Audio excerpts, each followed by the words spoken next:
Grabe naman ang gumawa sa kanya niyan. Sobrang brutal, no? Ang dami niyang sugat, oh. Tapos, tingnan niyo yung leeg niya. May butas. Parang glinipuan siya sa leeg. Hawak ko na sa leeg ang lolo mo. Sunod-sunuran na siya sa akin ngayon.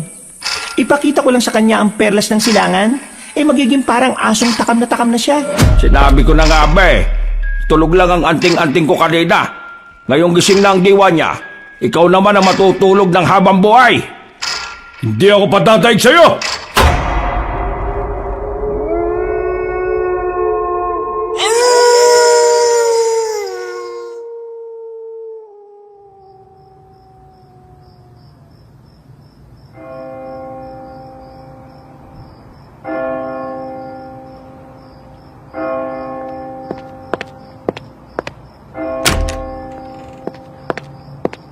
Lo, gising! Gising! Simbang gabi na, oh. Ano ba kayo? Di ba kayo magsisimba?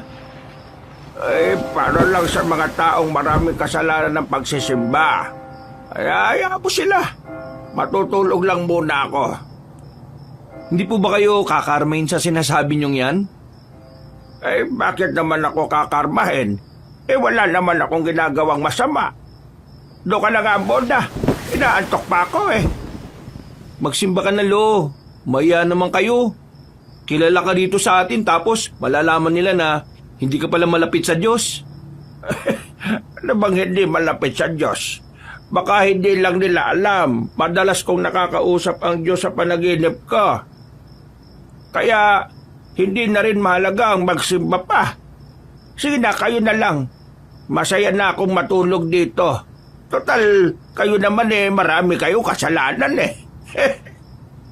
Bahala nga kayo sa buhay nyo. Mabawasan sana na isang buwan ang natitira mong oras. Aba, sira ulo ka. Biro lang, Lo. Ito naman, O sige na, maghahanda na ako. Baka mahuli pa ako sa mise. Hindi na nagsayang pa ng oras si Sebastian. Agad-agad na rin siyang kumilos. Kahit na malamig ang simoy ng hangin sa labas, ay naligo pa rin siya sa pusuhan. Matapos yun, lumabas na rin siya at hindi na nagpaalam pa sa kanyang lolo. Habang naglalakad, natanaw niya ang kanyang kaibigan na si Bekbek. Nakatalikod dito sa kanya kaya naisipan niyang pagdiskitahan ito. Nang tapikin niya yon ng malakas sa balikat, ay nagawa niya pang tumawa. Pero nang humarap sa kanya ang lalaki ay nagulat siya. Hindi pala si Bekbek ang lalaking yon.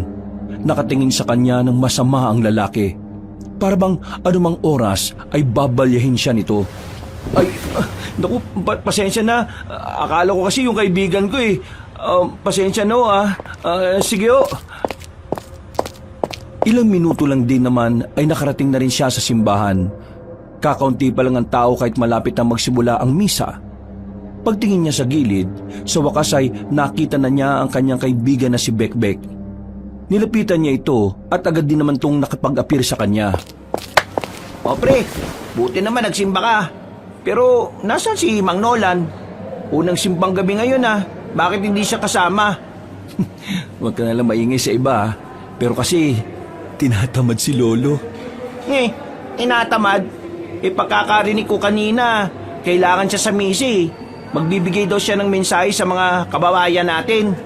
Ha? Wala naman siyang sinabing ganyan sa akin Aba, ewan ko. Narinig ko lang naman kanina. Ay, pasaway talaga si Lolo.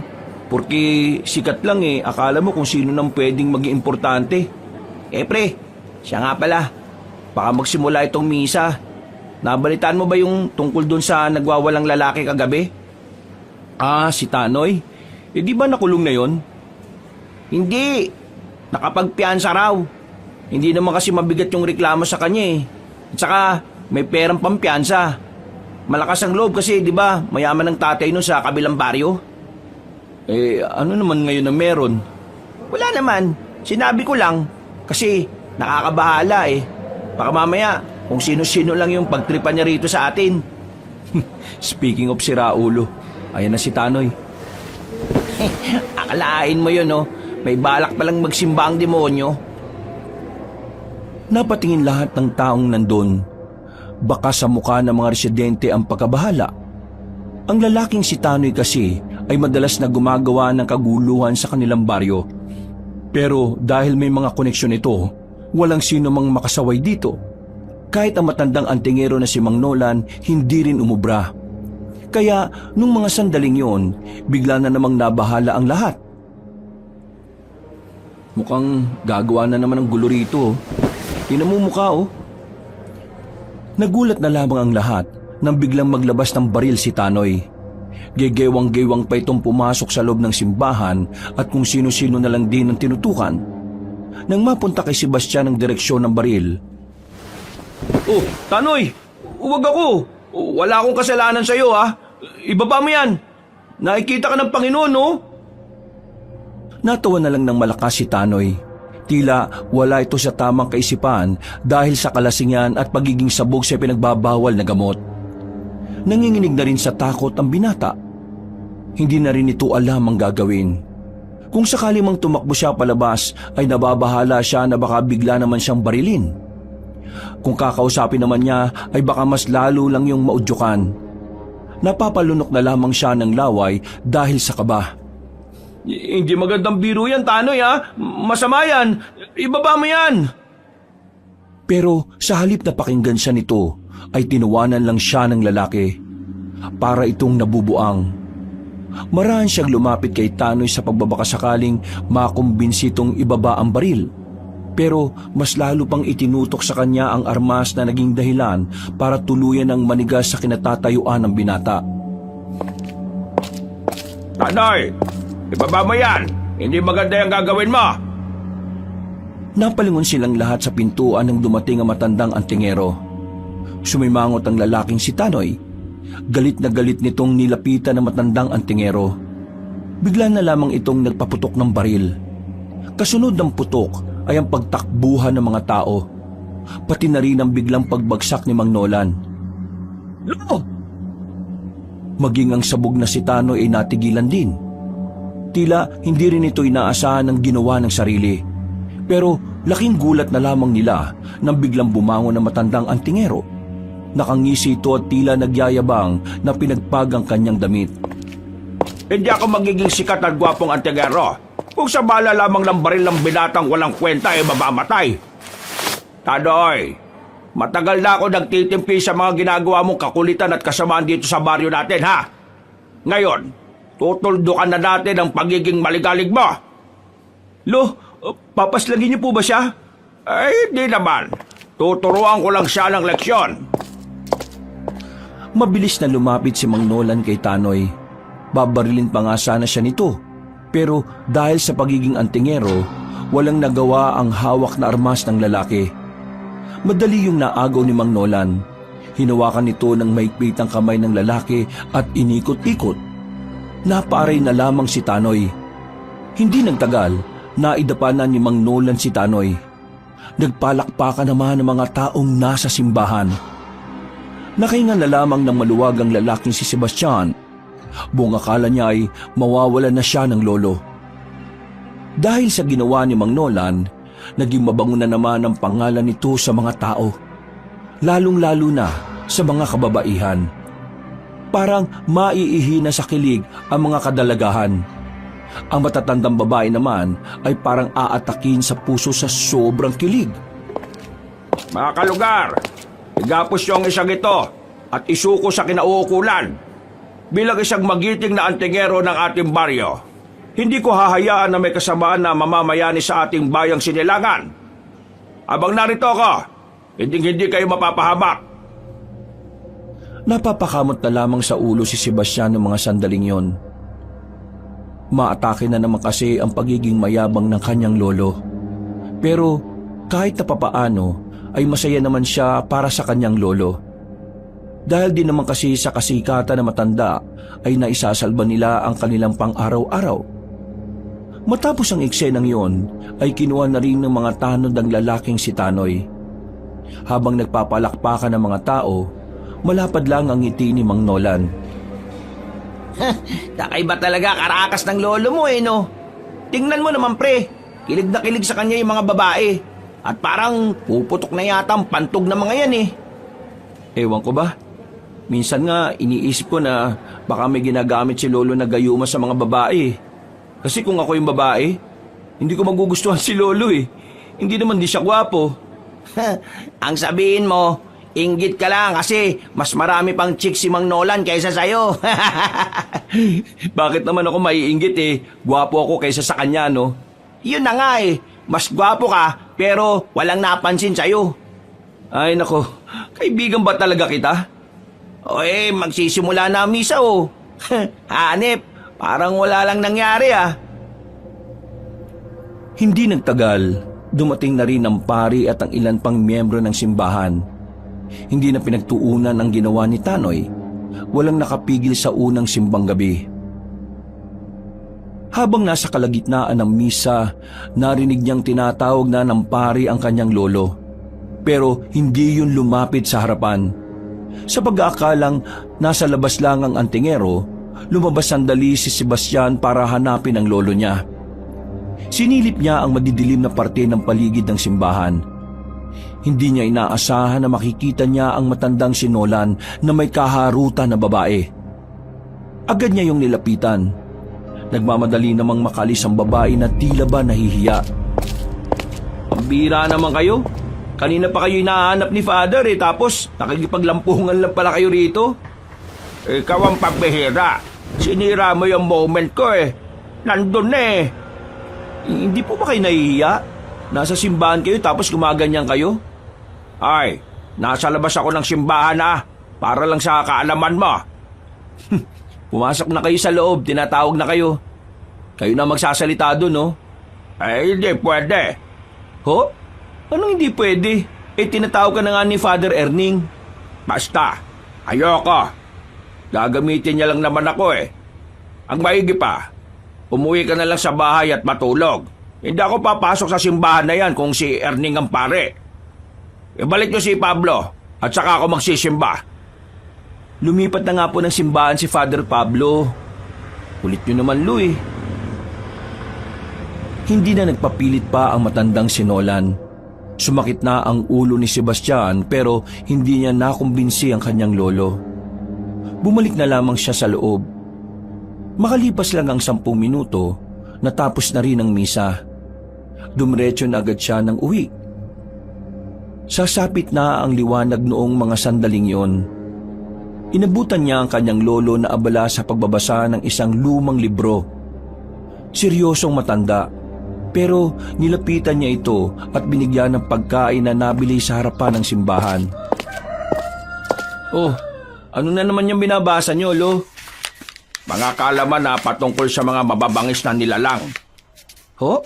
Mababangis na nilalang? Kagaya ng alin? Kagaya na lamang ng aswang.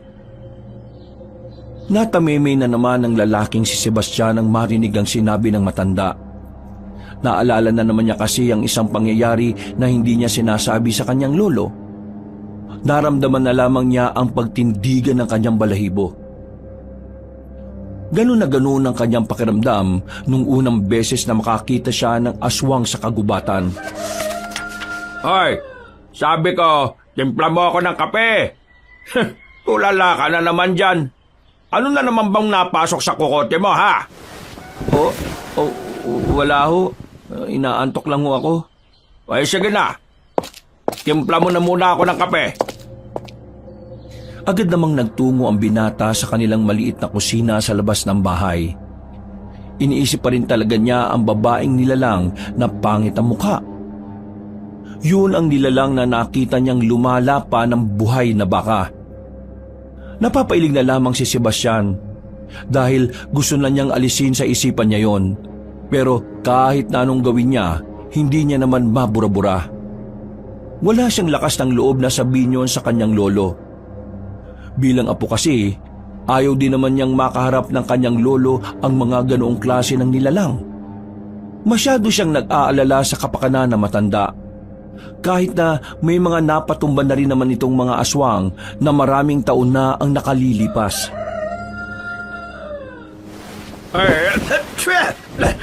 Bisit ka! Bakit nakaalak ng kaping ka?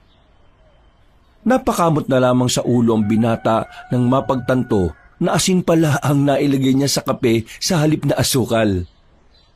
Tumakbo na lamang si Sebastian sa labas nang makitang humaawak na ng pamalo ang matandang si Nolan. Wisit ka talaga sa buhay ko no? Malang-mana ka sa tatay mo sinaulo! Kinabek-bek mo muna ako, Lo. Kape ka na lang dyan. Buang! Nagmamadali na lamang na naglakad si Sebastian. Natatawa na lamang siya sa nangyari. Hindi lang kasi yun ang unang beses na natimpla niya ng maalat na kape ang kanyang lolo. Habang naglalakad, narinig na naman niya ang ilang dalaga sa gilid na pinag-uusapan ng kanyang lolo Nolan. Napapangisi na lang siya dahil doon.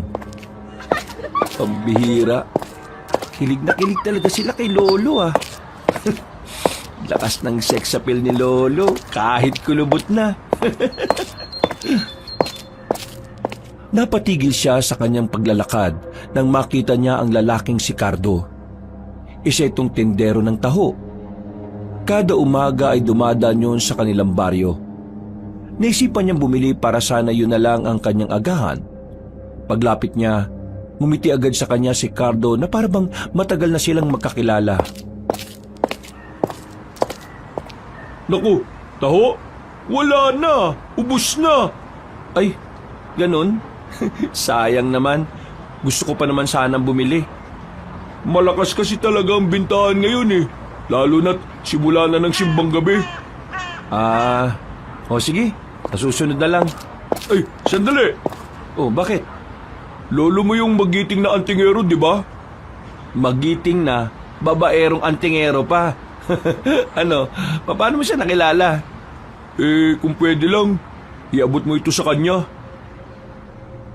Isang kapirasong papel ang nilabas ng lalaking yun mula sa bulsa.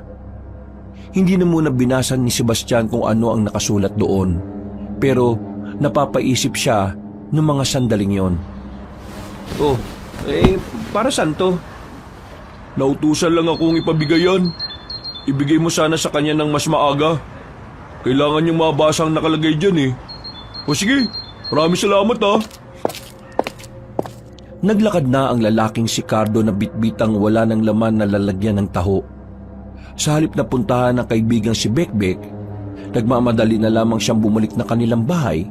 Pero habang naglalakad, sinubukan niyang alamin ang nakalagay sa papel. Nagsalubong ang kanyang kilay nang mapansin na wala namang nakasulat doon. Sa likod ay blanco rin, kaya hindi niya malaman kung seryoso ba ang lalaking si Cardo o hindi. Sa isip-isip niya, baka pinagtitripan lang siya na magtataho. Sira ulo yun Ano namang meron dito? Itatapon na sana niyang papel sa basurahan, pero hindi niya alam kung bakit parang merong pumipigil sa kanya. Hindi niya alam kung bakit parang tingin niya kailangan niya munang ibigay yon sa kanyang lolo. Kaya naman nagmamadali na siyang makauwi. Inabutan niya pa rin ang matandang nagbabasa ng libro. Agad niyang nilapag ang papel sa lamesa. Ano ito? Papel, malamang. Para saan ang papel at bakit mo ako binibigyan nito? Kilala mo yung nagtitinda ng taho? Naglalako dito sa atin palagi. Siya ang nagpabigay niyan. Nautusan lang daw siya Yung nagtitinda ng taho? Opo. Sino yan? Hindi mo naman pala kilala Tingnan mo na lang yung papel na yan. Binasa ko kasi wala namang nakasulat. Nang buklatin na ng matandang lalaki ang papel, nakita ni Sebastian na nagsalubong ang kilay nito. Narinig din niyang nagsalita na rin yun ng mahina. Teka, may nababasa po ba kayo dyan? Nakita ko, blanco yan Yan mo yung tricycle. Ipagmaneho mo ako, dali. Po, saan naman po tayo pupunta? Huwag ka na magtanong. Sa daan ko na sasabihin, emergency to. Gulong-gulo ang utak ng binatang si Sebastian noon. Hindi niya kasi malaman kung anong nakalagay sa papel wala namang nakasulat doon. Pero kahit na ganon ay sinunod pa rin niya ang kanyang lolo. Pinaandar niya ang tricycle. Madali silang umalis sa kanilang baryo. Makalipas lang ang ilang minuto, narating na rin nila ang kabilang baryo. Nagmamadali ang matandang si Nolan pagkababa pa lang ng tricycle. Narating nila ang isang bahay na may malawak na bakuran. Inabutan nilang naroon si Cardo. Nakaupo sa gilid at nakayuko. Nasaan na si Moros? Huli na kayo. Wala na siya. Anong huli na ako sinasabi mo? Na maalam na siya, Mang Nolan. Wala na si Lolo. Nang marinig ni Mang Nolan ng sinabing yon ng magtatahong si Cardo, bumakas ang lungkot sa mukha ng matandang lalaki. Pagpasok niya sa loob ng bahay, inabutan niya ang isa pang matandang lalaki na nakahiga na mapayapa sa papag nito. May ngiti sa mukha ang matandang si Moros. Para bang masaya nitong iniwan ang realidad. Bago nawala si Lolo, nasabi niya sa akin na masaya siya kasi alam niyang nandiyan kayo, Mang Nolan. Iniwan niya ang mundong ito ng may ngiti sa labi. Bakas naman sa mukha niya, oh. Hindi naman makapagsalita si Sebastian noong mga sandaling yon. Nawiwindang siya sa mga nangyayari. Pero nakaramdam din siya ng pag-aalala sa kanyang lolo. Napansin niya kasi na talagang apektadong matandang si Nolan sa pagkawala ng itinuturing nitong ama. Maya-maya pa, iniwan na muna nilang dalawa ni Cardo si Mang Nolan sa loob. Tumambay na muna silang dalawa sa bakuran habang nagkakape. Pwede mo bang bigyan ng linaw yung nangyayari? At kung ano yung ugnayan ng lolo ko sa lolo mo? Hindi kami close ng Lolo Muros ko. Tindero lang talaga ako ng taho. Pero nitong mga nakaraang araw, nalaman ko na may sakit siya. Kaya dito na muna ako tumira. Sa ilang araw ko nakasama siya, nalaman ko na si Mang Nolan at si Lolo ay may malalim palang pinagsamahan. Tinuturing na anak ng lolo ko ang lolo mo. At sabi niya sa akin, parang ama na rin ang turing sa kanya ni Mang Nolan. Lahat ng nalalaman ni Mang Nolan, nagmula raw kay Lolo Muros. Kasi sila ang magkasama noon eh. Ah, ganun pala. Bakit? Ilan taon na ba ang lolo mo? Nasa 87 na. Nasa 56 pa lang ang lolo ko. Hindi talaga malabo na turingan nila mag-ama. Sobrang tanda na ng lolo ko. Kaya tingin ko, kailangan na rin niya talagang magpahinga eh. Marami-rami naman na siyang nagawa para sa probinsyang ito. Pero ano? may nasabi siya sa akin. Ang sabi niya, kapag nawala siya, may posibilidad daw na bumalik ang kasamaan dito. Hindi ko alam kung anong sinasabi niya eh. Ito talaga matatanda. Parang ang daming tinatago palagi, no? Pero nalulungkot din ako sa pagkawala ng lolo mo. Hindi ko talaga akalain na may koneksyon ng mga buhay natin. Palagi lang kitang nakikitang naglalako ng taho sa amin eh. Dati nga naisip ko na asset ka ng mga pulis eh. Bakit naman ako magiging asset ng mga pulis? Grabe ka naman sa akin. Di ba ganun naman sa mga palabas? Yung mga nagtitinda ng ice cream, yung magbabalot, magtataho, pati na nga rin yung nagbebenta ng dyaryo.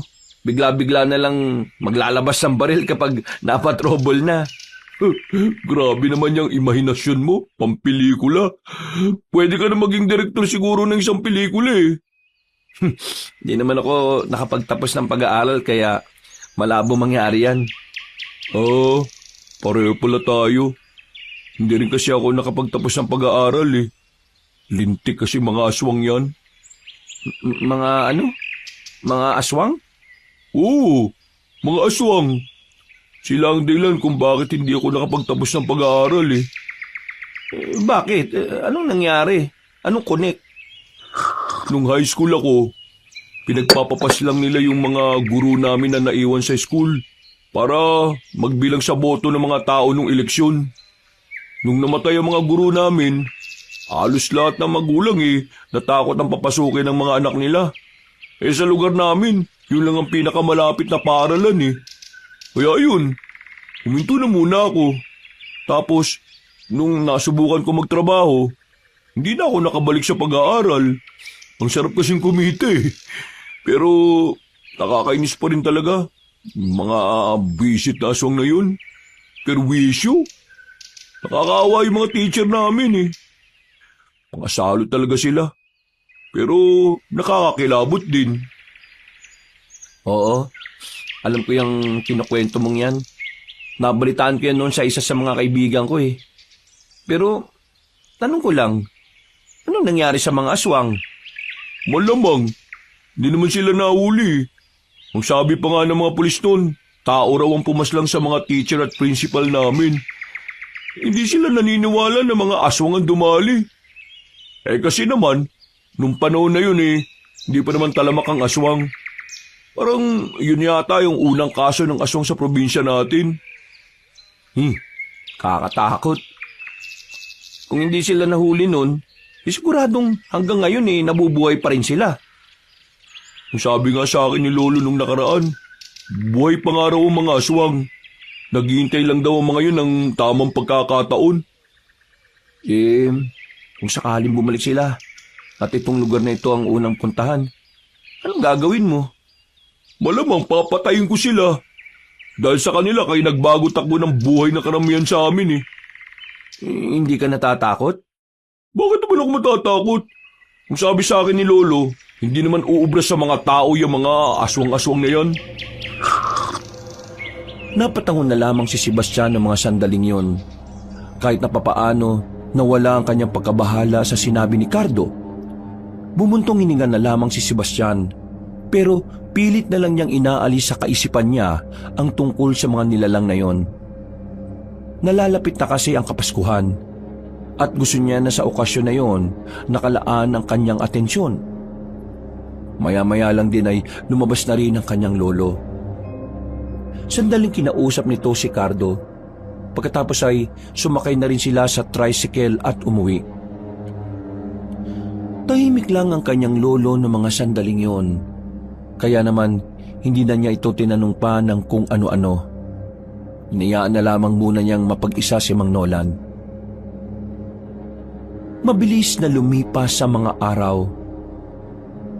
Nailibing na rin si Mang Muros. Ilang araw na lang din ay sasapit na ang Kapaskuhan. Damang-dama na ang diwa na Kapaskuhan sa kanilang baryo. Bawat bahay kasing madadaanan ay may kanya-kanya ng dekorasyon na makikita. Pre! Uy! Halika! Ha? Bakit? Tingnan mo itong binili ko, oh. Maganda ba? Nagsusot ka na rin pala niyan? Oh, bakit? Hindi ba bagay?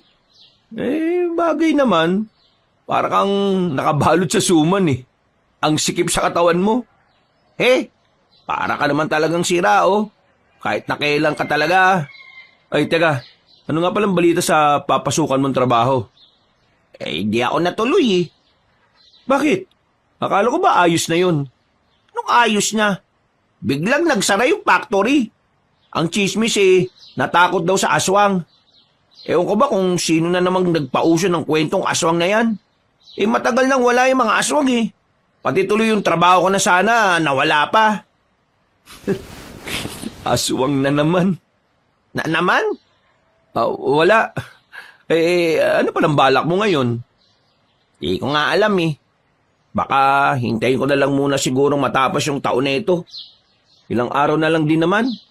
Saka ako hahanap ng bagong trabaho. Ikaw? Ayun. Papasada pa rin ako. Hintayin ko lang maayos yung tricycle. May sira kasi ngayon eh. Ay siya nga pala. Nakita ko na naman pala yung lolo mo kagabi ah. Iba na naman ang kasamang babae. Ha? Iba na naman? Anong itsura? Matangkad. Kasing tangkad yata natin. Medyo morena. Pero sexy pre ah. Ganda ng pagkakakurban niya. Basta, kakaiba. Mas maganda to kumpara sa mga babaeng nilandi ng lolo mo rito. Tingin ko nga hindi yung taga rito eh. Kasi kung taga rito yun, hindi naman yun ganun kaganda. Parang sinabi mo na walang maganda rito sa atin. Mismo! Maraming salamat at sinabi mo sa akin to Pagsasabihan ko na lang si Lolo. Baka kasi mamaya, minor de edad tong nilalandi na naman niya Nakipag-apir na lamang ang binata sa kanyang kaibigan. Umuwi na muna siya sa bahay nila. At pagdating niya nga roon, nalingat lang siya ay nagdala na naman ng babae ang kanyang lolo. Napapakamot na lamang siya sa kanyang ulo. Do, sino na naman ba tong babaeng to? Iba na naman to Ay, siya nga pala si Marilag. Ganda, no? Marilag, eto nga pala yung apo ko. Baka meron kang kakilala ireto mo naman tong apo ko para hindi na mainit ang ulo palagi. Magandang hapon sa'yo. Ilang taon ka na ba, miss? 19 na ako. Ano ba kung ilang taon na tong lolo ko? Nasa 50 na yan, bakit ka sumasama dyan? Kakaiba kasi ang dating ng lolo mo May hindi ako mapaliwanag na nararamdaman kapag kasama't kausap ko siya. Alam mo, miss, hibang ka lang. Umuwi ka na lang sa inyo at Dito siya magpapasko sa atin. Ho? Sa lahat ng babaeng nakilala ko, siya lang ang nakikita kong dapat kong seryosohin. Kaya sana, tanggapin mo rin siya gaya ng pagtanggap na ginawa ko sa kanya. Lo, anong naman ba to? Bakit bigla-bigla na lang kayong nagdidesisyon ng ganyan? Di nyo malang ako sinabihan muna. Hoy, bahay ko to. Kaya kahit na anong gusto kong gawin dito, ayos lang naman dahil ako may-ari. Ganun pala. Di, walang halaga ang boses ko dito dahil bahay mo to. Hindi naman sa ganun, apo. Ganun ang nais nyong iparating di sige. Kung yan ang gusto nyo, kayong bahala. Basta, wag mo na rin akong pakikialaman sa mga bagay na gusto kong gawin, Sebastian, wala naman kami ginagawang masama ng lolo mo. Single naman ako. Single din naman ang lolo mo. Wala naman yan sa edad Ano bang dahilan kung bakit ayaw mo sa aming dalawa? Isa lang naman ang dahilan kung bakit ayaw ko ng ganyang relasyon. Ayaw ko sa'yo. Hindi na nakapagsalita pa ang dalawa nang lumabas na ulit si Sebastian. Nababa na siya sa ginagawa ng kanyang lolo. Pakiramdam niya kasi, dinudungisan ng kanyang lolo ang mapayapa nilang bahay. Wala naman kasing problema para kay Sebastian na magmahal ulit si Mang Nolan. Ang iniisip lang talaga niya ay baka gamitin lang din siya ng babaeng yon. Ay, nako. May bago na naman palang miyembro ng pamilya ninyo. 4 na araw na lang, Pasko na. Mukhang kasama nyo talaga sa Noche Buena yung babaeng yun, Siya yung babaeng sinasabi mo sa akin kanina. Nakakabanas nga Hindi man lang ako kinausap ni Lolo. Basta na lang niya patitirahin nyo sa bahay. Bakit ba ayaw mo? Maganda nga yun May babae na sa bahay nyo para may tagagawa na ng mga gawaing bahay dun sa inyo. Siraulo ka ba? Ganyan tingin mo sa mga babae? Gawing utusan? Hindi naman yan ang iniisip ko Ayoko lang talaga na masaktan si Lolo. Kasi mukha namang hindi seryoso yung babae sa kanya.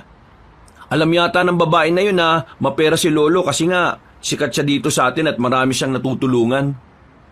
Wala ka na talaga magagawa niyan, pre. Lolo mo naman talaga ang masusunod Makisakay ka na lang sa trip niya. Iniisip ko nga din, paano kung makaapekto yung babaeng yun sa pagiging antingero ni Lolo. Basta, duda ako sa babaeng yun. Isang malalim na paghinga na lamang ang nagawa ng binata. Napapailing na lang din siya dahil sa pagkadismaya. Gabi na nang maisipan niyang bumalik na lang sa kanilang bahay. Inabutan niya ang kanyang lolo sa bakuran na naglalaga ng kung ano. Pagsilip niya sa loob, hindi niya nakita si Marilag. Buti naman nakauwi ka na. Nagluluto na ako ng panghapunan natin. Nasaan yung babae mo? Di ba ayaw mo siya rito? Di pinauwi ko na. Pinauwi nyo? Seryoso ba kayo? Ano ka ba? Mas prioridad ko pa rin naman ikaw. At saka, sinabihan ko siya na magkita na lang kami palagi. Para kahit na hindi kami natuloy dito sa bahay, hindi niya naman ako mamibis. Lo, ano ba talagang meron sa inyo? Bakit ang daming babaeng nahuhumaling sa inyo? Ang tanda nyo na. Wala naman. Siguro yung karakas ko lang at yung kakaibang dating. Kailangan ba talaga meron kayong babae sa buhay? Titigil ko na nga sana yung ginagawa ko kaso nawala naman si Itay Muros. Para makalimot ako sa pagkawala niya, ito, nambababae na lang ako. Libangan lang ba? Ano na po bang balita? Saan? Di ba sabi niyo sa akin nung nakaraan, sasabihin niyo sa akin kung ano yung sinabi ni Mang Muro sa sulat? Hindi ko naman kasi nababasa eh. Wala naman ako nakikitang nakasulat doon. Ang sulat na binigay mo sa akin ay hindi mo talaga mababasa. May ritual kasing nilagay si Itay Muros doon. Natanging mga kagaya lang namin ang may kakayahang makabasa noon. Ano nga hong nakalagay doon? Ay, sige na nga. Sasabihin ko na sa'yo. Tungkol yon sa mga aswang. Ano po? Tungkol sa mga aswang? Bakit? Kalaban niyo ba talaga ang mga aswang, Lo? Noon, malakas na antingero si Itay Muros. Kinatatakutan siya. Pero nung magkasakit siya, nagkaroon ng lakas ng loob ang mga aswang na magpakita sa mga baryo. Mabuti na lang ay may bagong henerasyon ng mga antingero. Kabilang na ako ron. Bago magretiro si Itay Muros sa pagiging antingero, gumawa siya ng malakas na ritual. Mga proteksyon na magpoprotekta sa bawat baryo kontra sa mga aswang. Dahil sa mga proteksyon na yon, hindi na nakakapasok ng baryo mga aswang. Pero ngayong wala na si Itay Muros, nawala na rin ang bisa ng mga proteksyon. Nangangamba kami na maaari nang mapasok ng mga aswang ang mga baryo. Makakapanggulo na sila ulit. Yung sulat na nakalagay sa blankong papel, naroon lahat ng mga dapat kong gawin para muli kong mabuhay ang proteksyon. Magagawa ko yun sa oras na kabilugan na ang buwan. Kailangan nyo akong tulungan sa bagay na yon. Ibig niyong sabihin, matagal na ninyong pinipigil ang mga aswang? At kaya sila nanahimik ng matagal na panahon, dahil sa mga proteksyon? Gano'n na nga.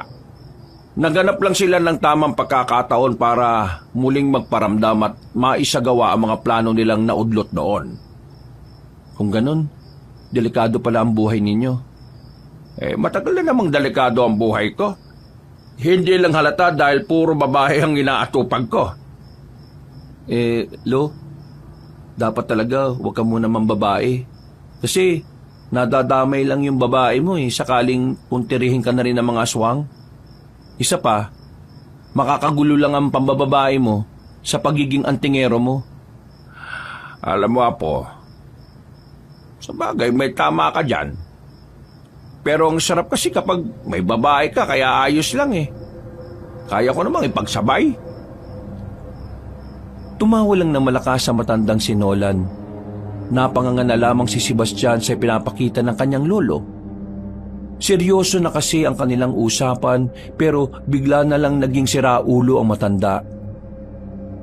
Pumasok na lamang si Sebastian sa loob ng bahay. Inayos na lamang niya ang dekorasyon sa loob. Napapangiti na lang siya dahil nalalapit na ang Kapaskuhan. Ang araw na kung saan pakiramdam niya ay nasa maayos na kalagayan ng lahat. Pero kinabukasan, nagulantang ang kanilang buong baryo nang pumutok ang isang nakakakilabot na balita. Lahat ng tao ay napapunta sa malawak na bakuran ng barangay. Ang maglolong Nolan at Sebastian ay tumungo rin doon. Nadatnan nilang wala ng buhay ang lalaking si Tanoy na nakatakip na lang ng dahon ng saging. Si Tanoy ang lalaking madalas na lang na nagwawala at naghahanap ng away sa kanilang lugar. Grabe naman ang gumawa sa kanya niyan. Sobrang brutal, lo. Ang dami niyang sugat, Tapos, tingnan niyo yung leeg niya. May butas. Parang grinipuan siya sa leeg. Nagsisimula na sila. Anong nagsisimula? Yung mga aswang, gumagawa na sila ng pagkilos para iparamdam ang kanilang presensya. Nagtindigan ng balahibo ni Sebastian sa sinabi ng kanyang lolo. Sa kanya lamang naintindihan kung ano ang dahilan kung bakit may butas sa leeg ang biktimang si Tanoy. Sa isip-isip niya, maaaring dun hinigop ng aswang ang dugo ng binata. Matapos makiusyoso, agad na umalis ng bahay si Mang Nolan. Nagpaalam ito na mayroong kakausapin na tao. Hindi naman na pinigilan ni Sebastian ang kanyang lolo dahil iniisip niya na kapwa nito ang tingero ang kakausapin. Mag-isa lamang nagsisibak ng kahoy ang binata sa kanilang bakuran nang dumating si Cardo. Hindi na yun nagpaalam. Diretso na yung pumasok sa kanilang bakuran. O Cardo, nagparamdam ka. Ilang araw kang walang tindang taho ah. Ano, kumusta? May inatsikaso lang akong ibang bagay. Ay, siya nga pala, si Mang Nolan, nandiyan ba? Naku, kaalis lang. Bakit? Biglang lumapit sa kanya si Cardo. Tumingin-tingin pa ito sa paligid. Halos magkalapit na ang mukha nilang dalawa, kaya nakaramdam ng pagkailang si Sebastian. Uy, buwang, hahalikan mo ba ako? Para kang ano ah. Ay, pasensya na. Pero meron akong kailangang sabihin kay Mang Nolan eh. Pero dahil wala siya, sa'yo ko na lang sasabihin. Ano ba yung sasabihin mo? Pre, meron ako nakita mga aswang malapit lang sa baryo namin. Tingin ko, meron silang binabalak na masama. Pero hindi ko alam kung saan nila gagawin yun eh. Teka na. Nakakita ka talaga ng mga totoong aswang? Oo, nakita ko sila sa gubat. Hindi sila gaya ng mga nauna kong nakita noong nasa high school pa lang ako. Parang mga normal na tao lang sila eh. Eh kung normal na tao lang pala yung anyo nila, paano mo naman nalaman na mga aswang yon? Narinig ko kasi yung usapan nila. Nasabi nila na parang hihintayin lang daw nila ang hudyat ng pinunong aswang. Ano? Totoo yan ha? Oo nga, ulit mo naman eh, paulit-ulit ka eh. Malay ko ba kung niloloko mo lang ako? Pre, kailangan natin mapigilan ng mga aswang. Ngayong naiintindihan ko na kung bakit sinasabi sa akin ni Lolo na balang araw eh, kailangan ko matutong humawak ng itak o espada. Ito na pala yun. Magagamit ko na pala yun kapag nanggulo na yung mga aswang. Bakit? Lalabanan mo ba sila? Oo naman, lalabanan ko mga salot na yun. Ipagiganti ko yung paaralan naming naging abandonado ng dahil sa kanya. Ipagiganti ko mga guro namin na namatay ng dahil sa mga siraulong aswang na yan. Palihim na humanga ang binatang si Sebastian sa katapangan na pinapakita sa kanya ni Cardo. Sa isip-isip niya, kailangan niya ring matuto kung anuman ang mga ginagawa ng kanyang lolo. Lumipas ang mga oras. Alanganing gabi na pero hindi pa rin nakakauwi ang kanyang lolo. Hindi na niya yon hinintay pa. Inisip niya na baka napasarap na naman ang kwentuhan nito sa kung sino. Kailangan ng matulog ni Sebastian dahil magsisimang gabi pa siya. Bandang 4:00 na madaling araw, nakabihis at nakahanda na siya. Maaga kasi siyang nagising. Kahit nakulang pa ang tulog, hindi siya nagdalawang isip na magsimba. Habang naglalakad siya patungo sa simbahan, nakita niya ang dalagang si Marilag. Inakala niya nakasama nito ang kanyang lolo. Kaya naman naisip niyang sundan ng babae. Mabilis siyang naglakad. Nakita niyang dalaga na lumiko sa isang kanto. Pagtingin niya roon, natanaw niya na may kinakausap na 2 lalaki si Marilag. Sinubukan niya pang lumapit para sana marinig kung ano ang pinag-uusapan ng mga yon. Kailangan makagawa kayo ng paraan kung paano natin siya makukuha. Nahihirapan akong dumiskarte eh. Ang daming sagabal. Siya lang ang tinik sa mga plano natin. Kaya kumilos na kayo. Abangan niyo kung saan siya dadaan. Lilitaw ako kapag kailangan natin siyang lituhin. Sa sinabi pa lang na yon ni Marilag, mas lalong nagkaroon ng pagdududa si Sebastian sa katauhan ng babae. Pakiramdam niya, may ginagawa yung hindi tama. Sinasabi ko na nga ba eh, may kakaibang katauhan to eh. Ano kayong tinatago ng babaeng ito? Nang makita niyang napalingon sa kinaroroonan niya ang mga yon, naisipan na rin niyang umalis doon bago pa siya makita. May bahid ng kaba nang dali-dali siyang naglakad palayo. Napahawak na lamang siya sa dibdib na makarating na rin siya sa harapan ng simbahan. Sa wakas, nakarating na rin ako. Kinabahan ako ron ha. Oy, saan ka kinabahan? Uy! Wisit ka. Kakagulat ka naman. Bigla-bigla ka nalang nalitaw dyan. Uy, yung bibig mo nga. Nasa harapan na tayo ng simbahan eh. Huwag ka magpanggap, no? Unwaring banal to. Eh ano nga? Bakit ka kinakabahan? Wala ka na ron. Uy, sige. Ikaw, bahala ka. Natigilan ng kanilang sandaling pag-uusap nang mapadaan sa kanilang harapan ang pari na si Erning. Hindi pa yun nakasuot na pangpari, kaya hindi nila agad nakilala. Mga Ginoo, bakit ayaw niyo pang pumasok sa simbahan para makausap niyo yung Panginoon habang naghihintay na dumami ang mga tao? Sige po, maya-maya na rin po, papasok na rin naman po kami. Iho, ikaw ba si Sebastian, ang apo ni Nolan? Opo, ako nga po. Nagtatampo na ako sa lolo mo ha. Hindi kasi siya sumisipot sa mga imbitasyon ko. Gusto ko kasi sana siyang pagsalitain sa harapan ng ating mga kalugar. Baka naman po busy lang siya.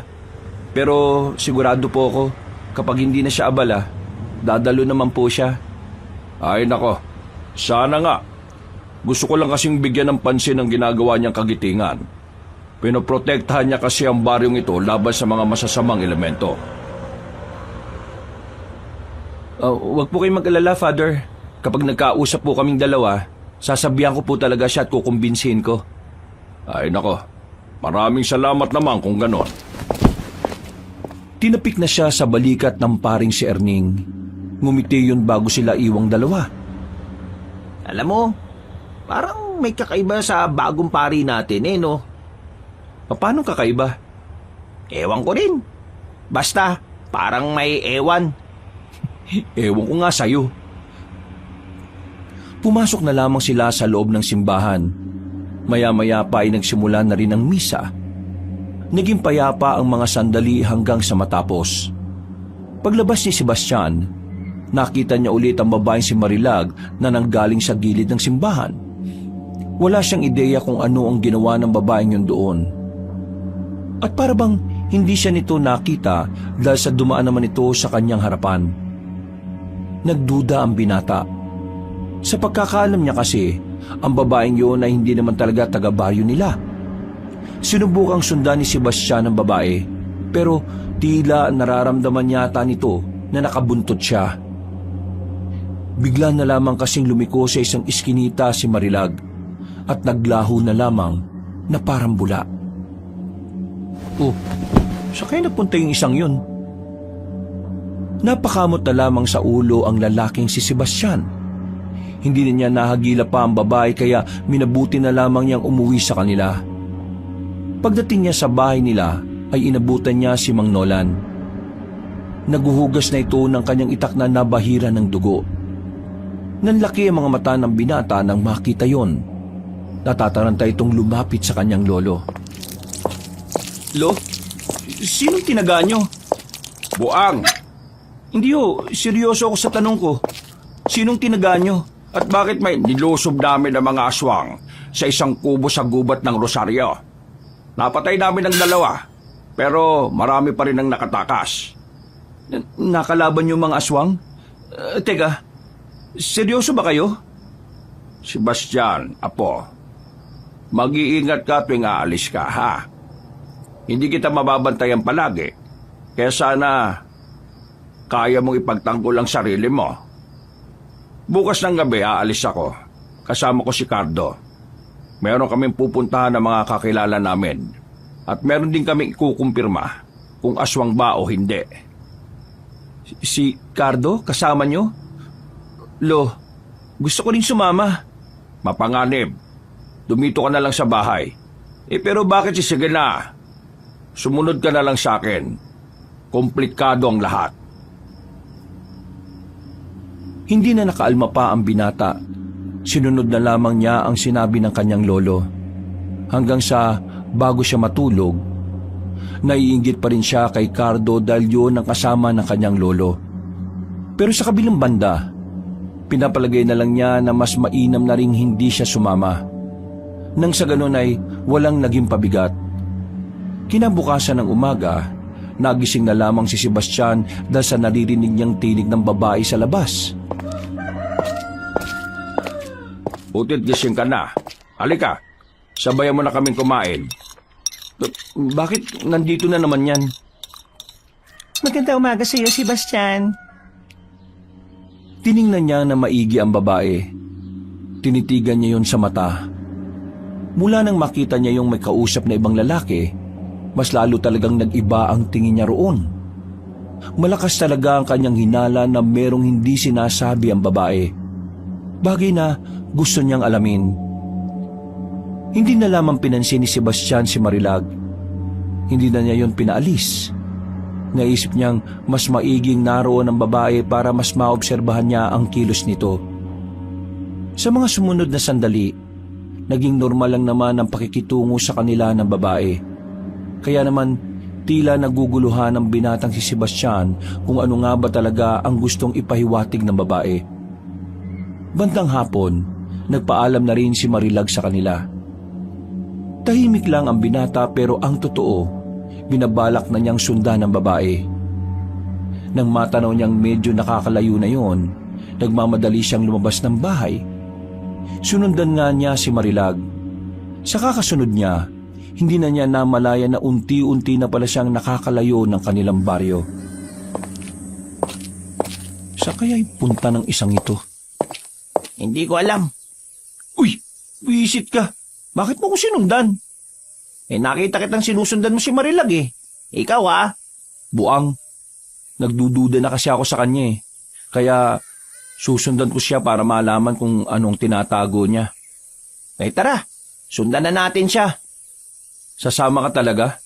Oo naman. Oh, nasan siya? Wisit ka kasi, nawala tuloy. Walang sinayang na sandali si Sebastian. Mabilis siyang naglakad para sundan si Marilag. Pero nang makarating na sila sa labas ng kanilang baryo, hindi na nila yun nakita pa.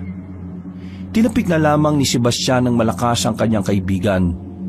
Dismayado siya dahil kung hindi nawala ang paningin niya kay Marilag, ay baka nasundan pa rin nila yun. Wala na.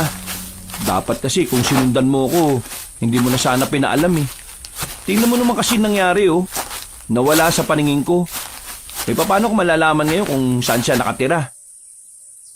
Ano ka ba naman? Ako pa sinisi mo. Ikaw tong hindi nakatingin eh. Ay naku, nakakainis ka talaga. Hindi mo pa ako maintindihan. Kaya itiko mo na lang yung bibig mo at baka mabatukan pa kita. Palis na sana ang dalawa ng mga sandaling yon nang biglang nakita nila si Marilag na nasa likuran nila. Laking pagtataka ni Sebastian kung papaanong napunta roon ang babae gayong alam nilang naiwan na sila rito. Sinusundan niyo ba akong dalawa? Ha? Bakit ka naman namin susundan? Hindi ko rin alam. Bakit niyo nga ba ako sinusundan? Malayo na ito sa baryo natin pero nandito pa rin kayo. Napaka-imposible naman yung direksyon na pupuntahan ko ang pupuntahan niyo rin. O bakit? Hindi ba pwedeng ganon? Hindi talaga pwede. Lalo na kung ang pupuntahan ko ang lugar ng mga aswang. Nang marinig ng dalawang sinabi ng dalaga, bumakas agad ang pangamba sa kanilang muka. Nakaramdam agad ng kakaiba ang dalawang binata. Tiningnan nila ng maigi ang mukha ni Marilag. Napansin nilang tila kakaiba na rin ang ngiti ng dalaga. Hindi na yun nakakaakit, kundi parang meron yung binabalak na hindi maganda. Marahang napatras ang magkaibigan. Tumingin-tingin sa kanilang paligid. Bakit hindi kayo makapagsalita? Natatakot na ba kayo? Uy, biro lang naman. Nagbibiro ka tungkol sa aswang? Baka mamaya maniwala kami niyan. Medyo weirdo ka pa naman. Paanong weirdo? Nakita kita nung nakaraan na galing sa gilid ng simbahan eh. Alauna na nun. Hindi ko alam kung anong ginawa mo ron. Pero ang nakapagtataka, nasa dilim ka pa ng galing. Sa likuran ng simbahan, di ba? Ang weirdo mo. Nakita rin kita dun. Anong ginagawa mo ron? Anong meron sa gilid ng simbahan at bakit punta ka ng punta ron? Gusto niyong malaman? Malamang. Kaya nga tinatanong ka eh. Buang din pala to eh oh. Bakit ba ganyan ang pakikitungo mo sa akin? Magiging asawa ko ng lolo mo kaya dapat maging mabuti ka rin sa akin. Ano? Magiging asawa? Nahihibang ka na ba? Hindi mangyayari yun. At hindi ako papayag. Hindi ko hayaan na mapangasawa ng lolo ko ang isang babaeng hindi malang namin nakilala ng lubusan. Wala ka na magagawa, Sebastian. Hawak ko na sa leeg ang lolo mo. Sunod-sunuran na siya sa akin ngayon. Ipakita ko lang sa kanya ang perlas ng silangan, magiging parang asong takam na siya. Sino ka ba talaga? Anong kailangan mo sa amin? Sa inyong dalawa wala. Sa lolo mo, meron. Kumuha na si Sebastian ng pamalo sa gilid. Nadampot niya ang palotsina na sa unang tingin pa lang ay batid na niyang mapuputol agad kapag ipinalo. Sige, subukan mo lumapit. Ipapalo ko to sa perlas ng silangan mo. Siguro ang una kong dapat gawin, burihin sa mundo ito ang humahadlang sa mga plano ko. Ang taong nakikialam sa relasyon naming dalawa ni Nolan. Sinasabi ko na nga ba eh, hindi ka dapat pinagkakatiwalaan eh. Bigla na lamang nagbago ang kulay ng mga mata ng dalaga. Bumaba ng bahagya ang kuko nito at nagkaroon ng mga nakaumbok na ugat sa bandang sintido nito at sa gilid ng mga mata. Sa puntong ito, kumpirmado na ng dalawa na ang babaeng kinakausap nila ay hindi talaga tao. Na ang babaeng minamahal ng kanyang lolo ay isa palang aswang. Isa kang aswang? Oo, isa akong aswang. At ngayon, buburahin ko na kayo sa mundong ito para wala nang pasira sa mga plano namin. Pre, anong gagawin natin? Ano pa? Takbo! Binato ni Sebastian sa mukha ang babae ng hawak na palotsina. Tinamaan ang babaeng aswang sa mata kaya nagkaroon sila ng pagkakataon na makatakas. Parang mauubusan na ng lupa ang dalawang binata habang tumatakbo sila. Wala na silang pakialam kung saan napatungo ang kanilang direksyon. Ang pinakamahalaga na lamang sa kanilang dalawa ay matakasan ng babaeng yun. Bilisan mo! Diyos ko ka, ang bagal-bagal mo! Maluwag kasi short ko, pre. Saglit lang, nalalaglag eh. Ano ba naman short to? Makalipas ang halos 5 minutong pagtakbo, napansin nila na parabang wala na ang humahabol sa kanila. Gumilid na muna sila para magpahinga. Hingal na hingal kasi sila at nahihirapan na rin makahinga. Masakit na rin ang mga paa nila. Pre, wala na yata. Dito na muna tayo. Magpahinga na muna tayo dito. Ang sakit na mga paa ko eh. Parang naninigas na rin ang daliri ko. Mas maganda kung aalis na kagad tayo. Paano kung maabutan nila tayo dito? Ang kulit mo. Di ba masakit na rin ang mga paa mo? Paano kung mas maabutan nila tayo kasi ang bagal na ng takbo natin? Ikalma mo muna yung itlog mo, no? Magpahinga muna tayo dito. Huwag ka nalang maingay. Nakakainis naman. Baka mapaano pa tayo dito eh. Sinasabi ko na nga ba eh. Hindi talaga normal ang babaeng yun eh. Unang kita ko pa lang sa kanya. Alam ko nang parang may tinatago siya. Saan ba kasi nakilala ng lolo mo yun? Maganda nga, pero aswang pala. Nakakatakot. Ewan ko ba kay lolo? Pinagtataka ko, bakit parang hindi naman niya alam na aswang si Marilag? Magaling na antingero siya eh. Alam niya nga sana nung unang tingin pa lang kung nagsisinungaling ang isang tao. Pero si Marilag, hindi niya nabuko. Baka naman kasi may ginawa sa kanya si Marilag. Baka alam mo yon yung parang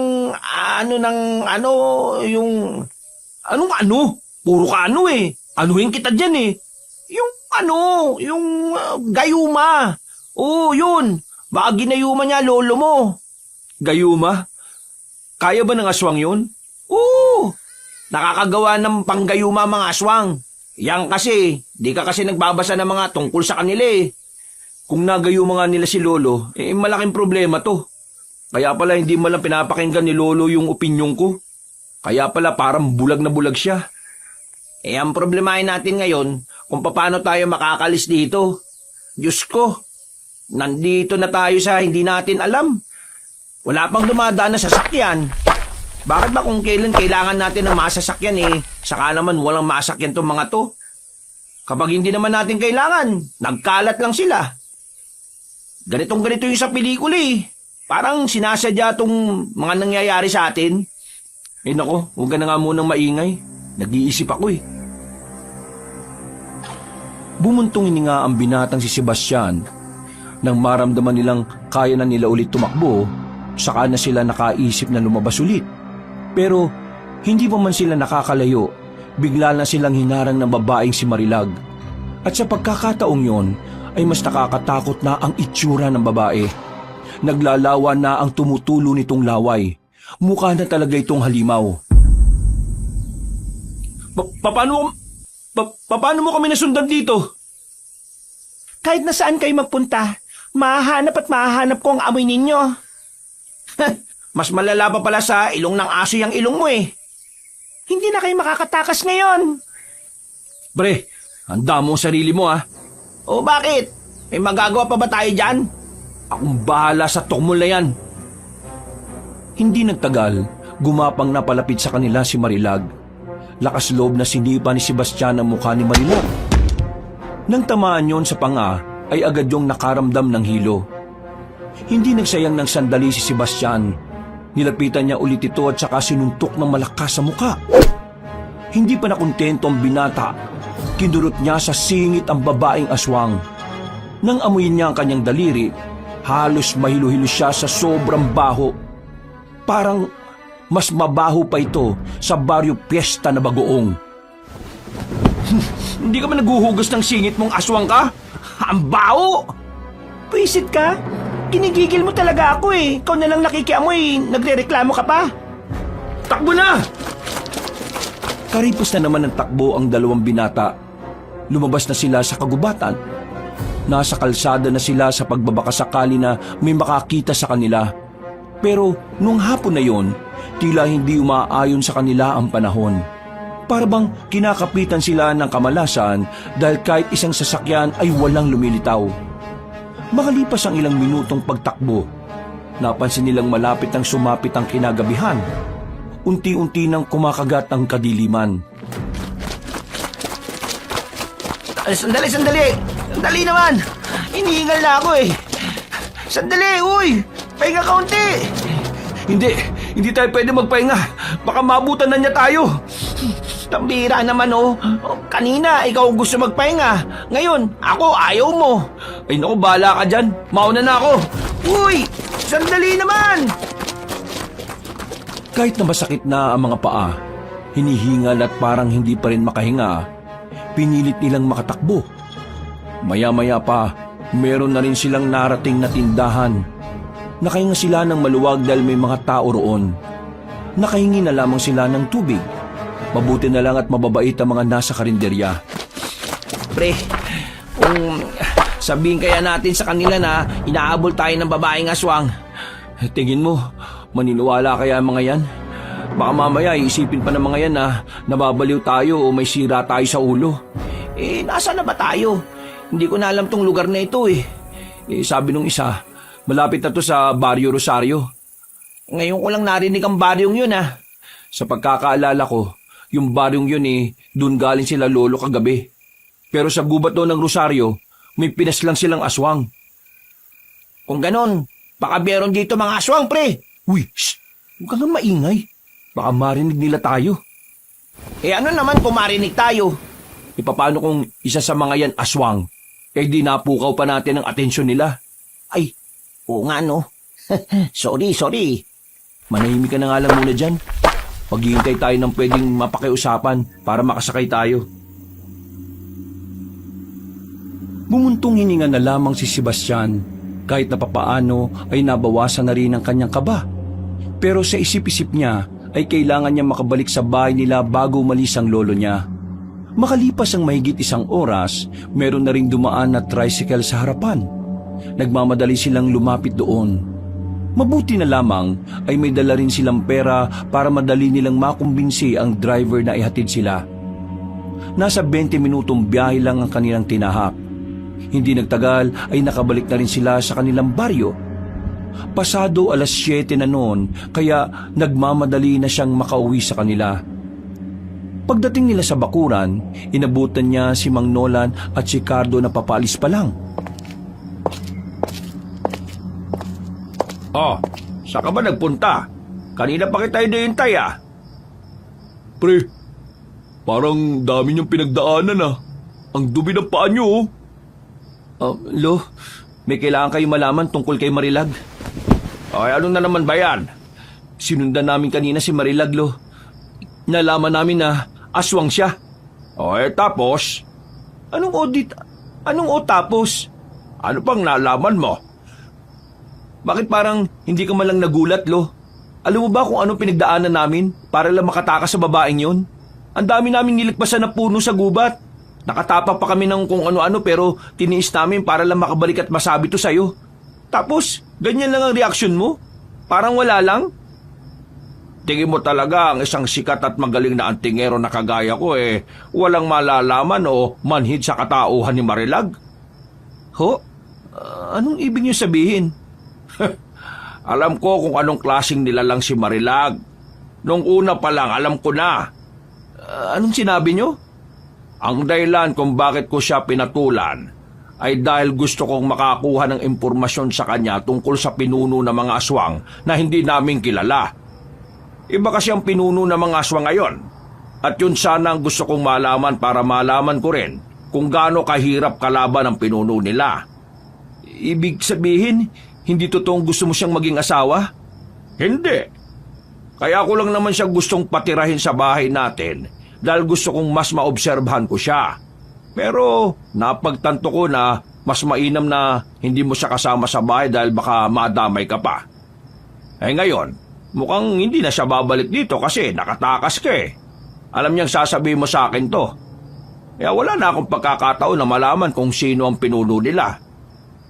Kaya gustong malaman ni Mang Nolan kung sino ang pinuno nila para mas mapaghandaan sila. Mahirap kasi harapin ng kalaban kung hindi mo kilala at hindi mo alam kung ano ang kayang gawin.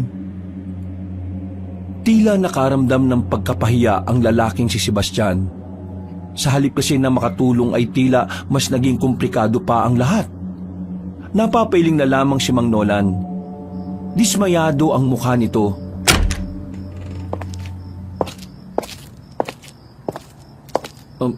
Pasensya na, Lo. Hindi ko alam na may ginagawa kayong ganun. Gusto ko lang naman sana makatulong At nag-aalala lang din talaga ako sa kaligtasan nyo. Hindi ko sinabi ang tungkol doon kasi ayaw ko madamay ka. Pero wala na tayong magagawa. Nangyari na ang hindi dapat. Kailangan lang nating umusad.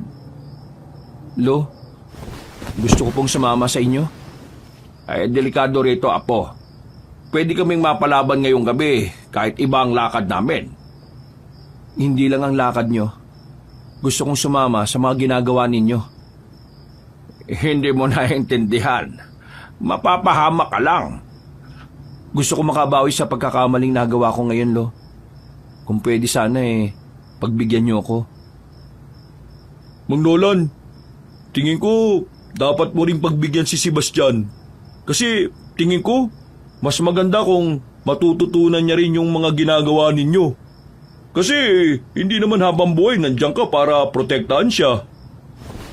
Tama si Cardo, Lo. Gusto ko matuto para kung sakaling mag-isa na lang ako sa buhay, kakayanin ko pa rin. Malungkot mang isipin pero darating din naman ang araw na iiwan nyo rin ako At kapag dumating yon, ayokong maging mahina kasi wala ka na. Naging madamdami ng usapan na yon. Kalaunan ay pumayag na lang din na matandang si Nolan. Sa isip-isip din kasi nito ay mas mainam na rin talagang kasama niya ang apo sa kanyang laban. Nang sa ganon ay mabantayan niya rin ito.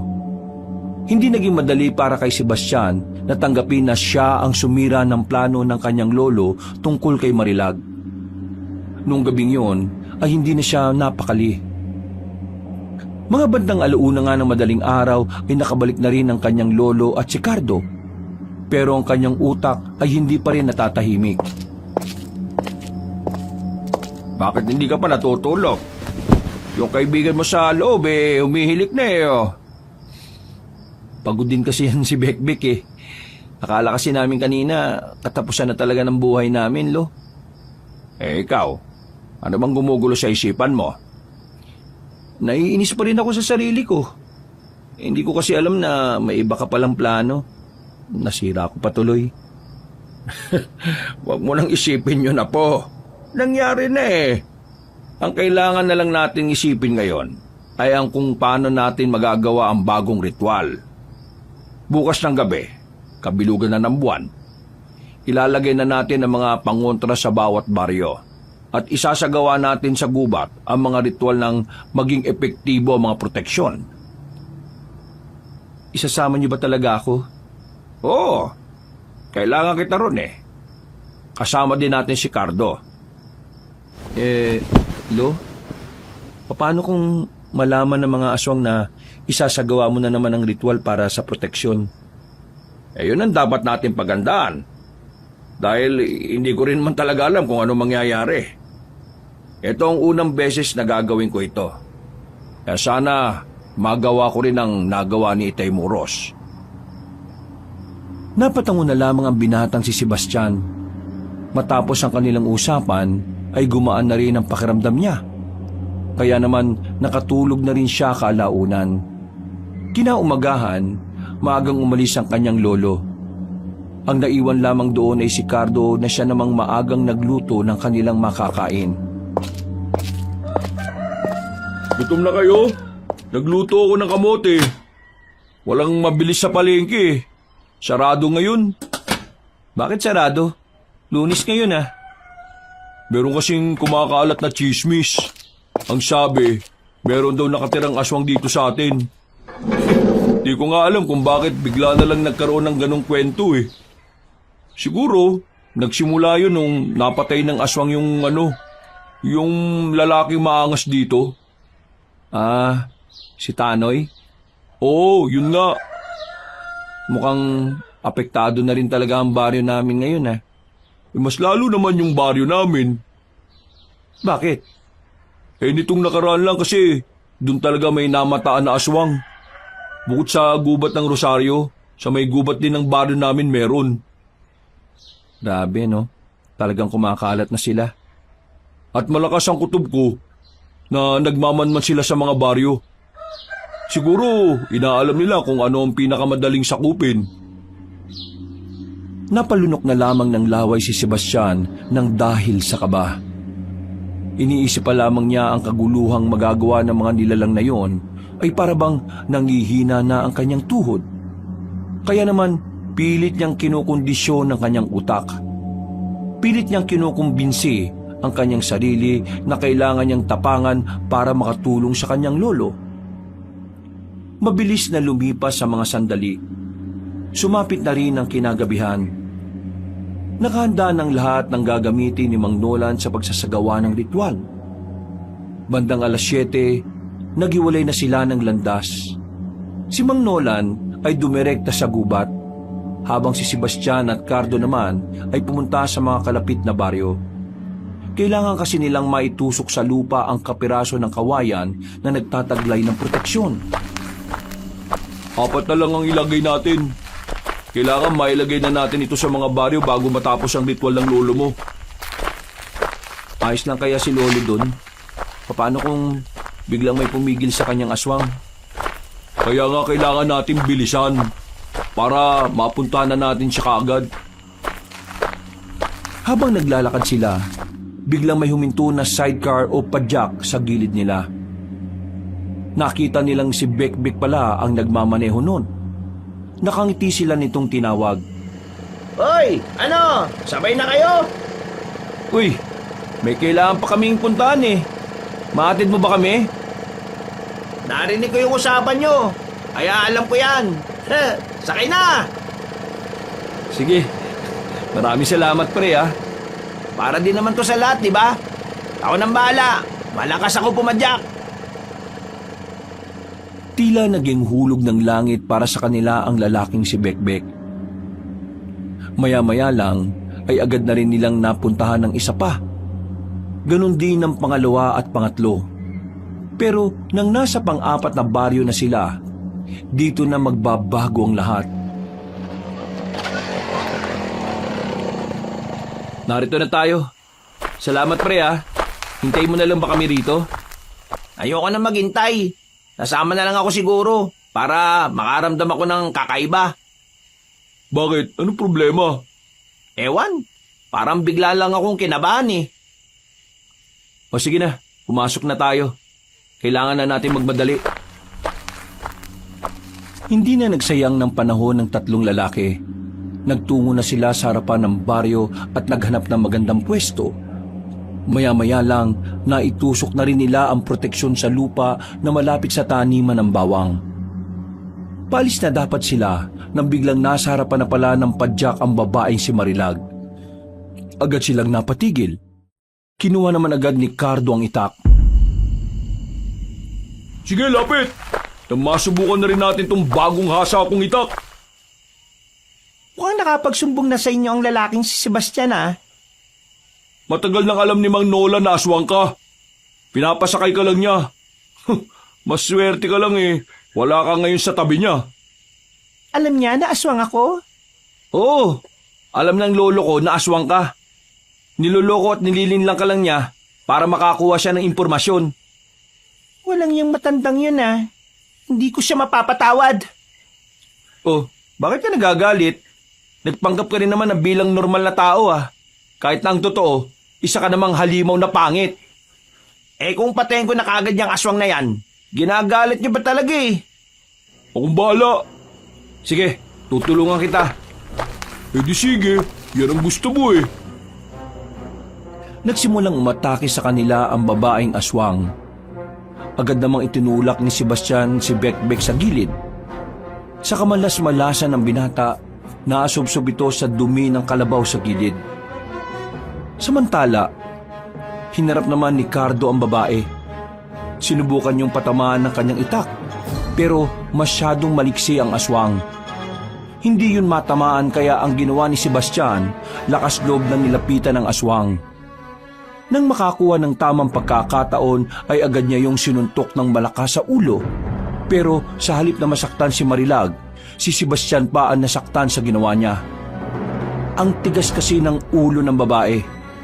Aray, wisit na ulo yan. Literal na matigas. Hoy! Ilag! Hinila ni Cardo si Sebastian nang biglang mangalmot ang babae. Kinabahan si Sebastian sa sandaling yon dahil muntika na siyang madali ni Marilag. Hindi niyo ako matatalo. Hindi kayo makakalis dito. Hindi niyo mababalikan ang matandang yon. Huwag kang maging kampante. Tatlo kami oh. Isa ka lang. Anong tatlo? Kayong dalawa lang no? Matapos akong ipahila mo sa tain ng kalabaw niyang taong yan, isasama niyo pa ako dyan? Hindi na no? Grabe yung ginawa niya sa akin. Muling gumapang ng mabilis ang babaeng aswang. Sisipain sana ni Sebastian ang babae pero nahawakan nito ang kanyang paa. Buti na lang at mabilis yung nataga ni Cardo. Dumistansya ang babae nang maramdaman nito ang malalim na hiwa na tinamo sa braso. Ngayon na, Sebastian! Ha? Sabayan mo ako! Kahit na naguguluhan, ay sumabay pa rin si Sebastian sa paglapit sa babae. Habang tinatagaan ni Cardo si Marilag, kumuha naman ng bato sa gilid ng binata. Pinagbababato niya si Marilag. Nang dahil sa ginawa niya, ay nahati ang atensyon ng aswang. Dahilan para matamaan na yun ni Cardo. Tiniga ni Cardo ang babae sa bandang leeg at saka sa muka. Nang matamaan yun, ay mabilis na tumalon si Marilag paakyat sa taas ng puno. Dinig pa nila ang mabilis na paghinga ng babae. na tila ba hinihingal na ito dahil sa mga sugat na tinamo. Bumaba ka dyan! Tapusin na natin to! O nga, akala ko ba mabangis na aswang ka? Hindi ako makapaniwala na ang mga kagaya niyo lang ang makakaharap ko at ang gagawa nito sa akin. Kaya ngayon, sisiguraduhin kong pagbabayaran niyo ito. Matitikman niyo na rin ang tunay kong kulay. Hindi nagtagal, nasaksiyan na rin nila ang pagpapalit ng anyo ni Marilag. Noong mga sandaling yon, medyo nabahala na silang dalawa ni Cardo. Batid nilang kapag ganun na nga ang isang aswang, maaring mas malakas na ito kumpara sa una nitong estado. Hindi na to biro. Kailangan natin puntahan ng lolo mo. Hindi pwedeng matagalan tayo rito. Pagbilang ko ng 3, tatakbo na tayo ha. 1, 2, 3! Tumakbo silang 3 palayo habang hindi pa tapos magpalit ng anyo ang aswang na si Marilag. Noong mga sandaling yon, ang tanging layunin lamang nila ay mapuntahan kung nasaan man si Mang Nolan. Pero hindi papayag ang aswang na si Marilag na makatakas sila. Kaya naman sinundan din sila nito hanggang sa makarating na nga sila ng kagubatan. Malayo pa sila Mang Nolan, kaya naman hindi rin nila alam kung aabot pa sila sa matanda. Mga pre, malapit na rin tayo maabutan. Walang ya, ang bilis tumakbo. Kabayo ba yan o aswang? Bilisan mo kasi! Mauna na kayo, dali! Biglang tumigil sa pagtakbo si Cardo para harapin ang aswang na si Marilag. Tumigil din naman ang babae. Hindi na lang din tinutulan ni Sebastian ang pagpapakabayani ni Cardo dahil mas kailangan nilang marating kung nasaan man si Mang Nolan. Hindi nagtagal, dinatnan na nila ang matandang kakatapos lang sa ginagawang ritual. Hinang-hina si Mang Nolan. Muntikan pa itong matumba kung hindi nila yon inalalayan. Lo, ayos ka lang ba? Nagawa ko. Natapos ko na ang ritual. Ligtas na ang mga taga-baryo. Pare, tulungan nyo nga akong alalayan si Lolo. Sige pre! Teka, ano ba yung mga nasa mukha nyo? Bek-bek! Huwag nyo na pong pansinin yan. Ang malaga, makalis na tayo rito. Inakay nila si Mang Nolan. Nang papaalis na sana sila sa lugar na yon, ay bigla na lamang dumating ang iba pang mga aswang. Napatigil sila, nababahala. Kinakabahan at hindi alam ang gagawin. Batid nilang maaring mapahamak ang matandang si Nolan nung sandaling yon. Lalo pat walang kakayahan ng matanda na lumaban dahil hinang-hina ito. Kaya naman, kinuha ni Sebastian ang itak na matanda. Pinaubayan nito ang kanyang lolo sa kaibigang si Bekbek. Humarap siya sa mga aswang na may tapang at katatagan. Kahit na alam niyang wala pa siya sa kalingkingan ni Cardo para kalabanin ang mga yon. Alam kong wala pa akong alam sa ganito, Lo. Pero hindi yun magiging hadlang para protektahan ka sa mga ganitong uri ng sitwasyon. Apa, pag-iingat ka. Gagawin ko makakaya ko, Lo. Bumuntungin nga muna ang binata. Maya-maya lang ay lumapit na rin sa kanila ang mga aswang.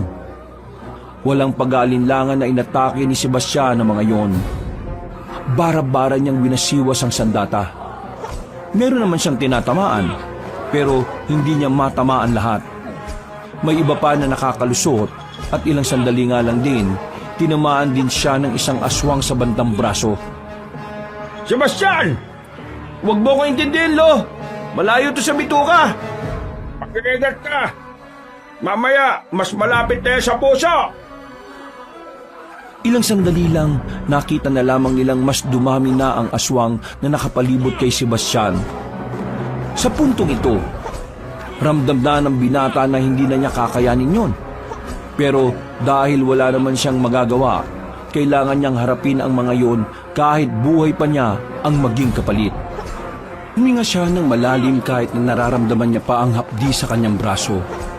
Nang muling umatake ang mga aswang, napahiga siya ng tamaan na naman siya sa bandang hita. Noong mga sandaling yon, inakala niyang katapusan na ng kanyang buhay. Ngunit isang himala ang nangyari. Dumating ang ibang kasamahan ni Mang Nolan. Umatake ang ibang manunugis. Dali-dali nilang pinagpapapaslang ang mga aswang na nasa paligid. Pero sa halip na makisabay pa roon si Sebastian, mas inunan niya pa ang kaligtasan ng kanyang lolo. Inakay nila papalayo roon ang matandang lalaki. Hindi nagtagal, nakalabas na rin naman sila ng kagubatan. Naglalakad na sila sa gilid ng kalsada ng mga sandaling yun nang biglang lumitaw na naman ang babaeng si Marilag. Kapansin-pansin na medyo nanghihina na rin to dahil sa ilang sugat na tinamo. Akala niyo ba matatakasan niyo ako? Pre, ano kaya nangyari doon kay Cardo? Kung ano man ang nangyari sa kanya, kailangan ko pa rin tong harapin. Hindi nila pwedeng mapas lang si Lolo. Mag-iingat ka. Malakas at maliksi siya kahit na marami na siyang galos. Alam ko, Lo, pero hindi ko siya patatawarin. Atake na sana si Sebastian, pero bigla na lamang may tumarak na kutsilyo sa bandang sintido ng aswang. Gumewang-gewang yon sa paglalakad. Hanggang sa hindi nagtagal, natumba na rin ito. Sandali itong nangisay na kalaunan ay agad na ring namatay. Pagtingin nila sa gilid, naroon si Cardo. Hingal na hingal at meron na rin mga tama sa katawan. Mabuti naman at ligtas ka. Pasensya na, nakatakas siya sa akin eh. Kailangan na muna natin lumayo. Sa bahay, doon na muna tayo. Paano ang mga manunugis, Lo? Huwag mo silang intindihin. Mga veterano at biyasa na mga yon. Kailangan natin makabalik sa ligtas na lugar. Hindi pwedeng maabutan pa tayo rito ng mga aswang. Wala na silang sinayang na sandali. Nakabalik na kagad sila sa kanilang baryo. Agad namang inasikaso ni Sebastian si Mang Nolan at Cardo. Mas inunan niya pa ang mga yon kahit nasugatan din naman siya. Maya-maya lang, naging maayos rin ang pakiramdam ng dalawa. Si Sebastian naman, tila namamanhid ang kanyang katawan. Hindi na kasi niya nararamdaman ang mga galos. Apo, may galos ka rin. Dapat inuna mo muna sarili mo. Sinabi ko naman sa inyo, Lo, malayo sa bituka yan. Tingnan nyo, kayang-kaya ko kang tiisin eh. Mang Nolan, kakaiba po yan si Sebastian. Kahit ngayon lang lumalaban sa mga aswang eh, pero yung tatag ng katawan niya, kakaiba. Kakaiba ka rin. Ang galing mo makipaglaban. Nagawa mong talunin si Marilag. Pero hindi pa tayo dapat maging kampante ha. Hindi pa natin nakakaharap ang pinuno nila. Malakas ang kutob ko na mas matindi ang balik nila dahil sa nagawa natin ngayon. Lalo na't napaslang na si Marilag. Ano ba talagang papel ni Marilag sa lahi ng mga aswang? Malakas ang inala ko na siya ang kanang kamay. Siya ang kasintahan ng pinuno. Wala pa rin ba talaga tayong impormasyon tungkol sa pinuno nila? Magpapasko na eh. Wala pa rin eh. Kaya hindi ko rin talaga masabi na nakakalamang na tayo sa laban na ito. Hello, maiba lang ah. Nagtataka lang kasi ako. Di ba sabi niyo sa mga tao, ikaw ang pinakamahusay na antingero? Pero bakit kanina, hindi mo naman yata nagamit yung anting-anting niyo? Kahit ang anting-anting ko ay nauubos din ang lakas sa paggawa ng ritual. Hindi ko inakala na ganun pala katindi ang proteksyon na nagagawa nun. Ngayon, mas lalo ka dapat naming protektahan. Dahil kapag nawala ka, mawawala na rin ang proteksyon ng mga baryo. Mabuti naman at alam mo ang bagay na yan. Huwag kang mag-alala. Sa oras na maging maayos na ang kalagayan ko, hindi nyo na ako kailangang intindihin. Napabuntong hininga na lamang ang matandang lalaki. Si Sebastian naman ay gumaan na rin ang pakiramdam. Kinabukasan, naging mapayapa naman ang kanilang araw. Walang nabalitaang may aswang na nakalapit sa mga baryo. Yun ay dahil nagiging mas epektibo na rin ang mga proteksyon na kanilang inilagay. Lumipas pa ang ilang araw. Dumating na nga rin ang bisperas ng Pasko. Lahat ay abala na sa kani-kanilang mga bakuran. Kahit sila Sebastian, pansamantala na munang kinalimutan ang problema nila tungkol sa aswang. Kampante naman silang wala nang makakapasok na aswang sa kanilang baryo. Napakadami naman nating handa mamaya. 4 lang naman tayo. Siyempre naman, Lo. Espesyal to. Kasi kasama natin ngayon si Cardo at si Bekbek. Nasanay kasi tayo na 2 lang tayo palagi sa Pasko eh. Ikaw ba, Bekbek? Hindi ka ba pagagalitan sa inyo kasi dito ka magno-Noche Buena? Hindi naman po. Kahit nga hindi ako umuwi dun eh. Hindi naman nila ako hahanapin. Mang Nolan, si Bastian, maraming salamat kasi tinanggap niyo ako rito ha. Ngayon, kayong hindi ako makauwi sa amin, inakala ko talaga na mag-isa lang ako magpapasko sa bahay ni Lolo Muros eh. Buti na lang, nandiyan kayo. Hindi ka na naman ibang tao sa amin. Kahit sandaling panahon lang naman ang pinagsamahan natin mahalaga ka na rin sa amin. At saka, parang tatay ko na ang lolo mo. Kaya parang tsuhi mo na rin ako. At saka, kakaibang Pasko ngayon. Tingnan niyo mga tao, ang sasaya nila. Kahit hapon pa lang. Mas maganda talaga kung mas marami. Mang Nolan, sumama naman po kayo sa amin mamaya. Maaga po ang simbang gabi ngayon eh. Mga 9:00 po ang simula ng misa. Sana naman makasama namin kayo. Hindi ko kasi talaga gusto yung pagmimisa ni Father Erning. Hindi siya kagaya ng nauna na nakasanayan ko. Pero sige, susubukan ko. Ayun, di kumpleto tayo magsisimba niyan. Pero kapag tinawag ako para magsalita sa harapan ayoko ha. Wala ako sa mood eh. Natawa na lamang si Sebastian. Noong mga sandaling yon, masaya ang puso ng binata. Damang-dama niya ang diwa na Kapaskuhan. Pakiramdam niya noon ay parang wala silang dinadalang mabigat na problema. Mabilis na lumipas sa mga oras, nakahanda na rin ang lahat ng kanilang handa. Ilang oras pa naman bago ang Noche Buena, kaya lumabas na muna si Sebastian at Bekbek. Maghahanda kasi sila ng pwedeng mabili na pangregalo sa matandang lalaki. Sa kanilang paglalakad, muli nilang nakasabay si Mang Erning, ang pari ng simbahan ng kanilang baryo. Nakapambahay lamang ang pari, para lang itong normal na residente. Tumingin yun sa kanila, pero hindi ito umiti na kagaya ng ginagawa nito palagi. Napaisip ang dalawa. Pakiramdam nila ay merong nagbago sa paring yon. Kaya naman hindi nila napigilan ang kanilang sarili na sundan yon hanggang sa makarating na sila sa simbahan. Nang makapasok na ang pari, nakasalubong naman nila ang pinakamatandang madre, si Sister Maya. Kitang-kita ang pagiging balisa nito. Para bang takot na takot. Sister Maya, ayos lang po ba kayo? Bakit para kayong nakakita ng multo? Sister Maya, ayos lang po ba? Bakit parang hindi naman po kayo masaya? Pasko na mamaya, di ba dapat? Tulungan niyo ako. Po? Tulungan? Bakit po? Ano pong kailangan nyo? Nasa panganib ang baryo natin. Kailangan nating... Sister! Napalingon silang tatlo nang marinig nila ang tinig ng pari na si Erning. Nakangiti itong lumapit sa kanila. Hinawakan ni Erning ang matandang babae at saka marahas na inakay palayo sa 2 binata. Pasensya na kayo ha. Pero marami pa kasi kaming gagawin ni Sister mamaya sa loob eh. Abala kasi kami ngayon para sa misa mamayang gabi.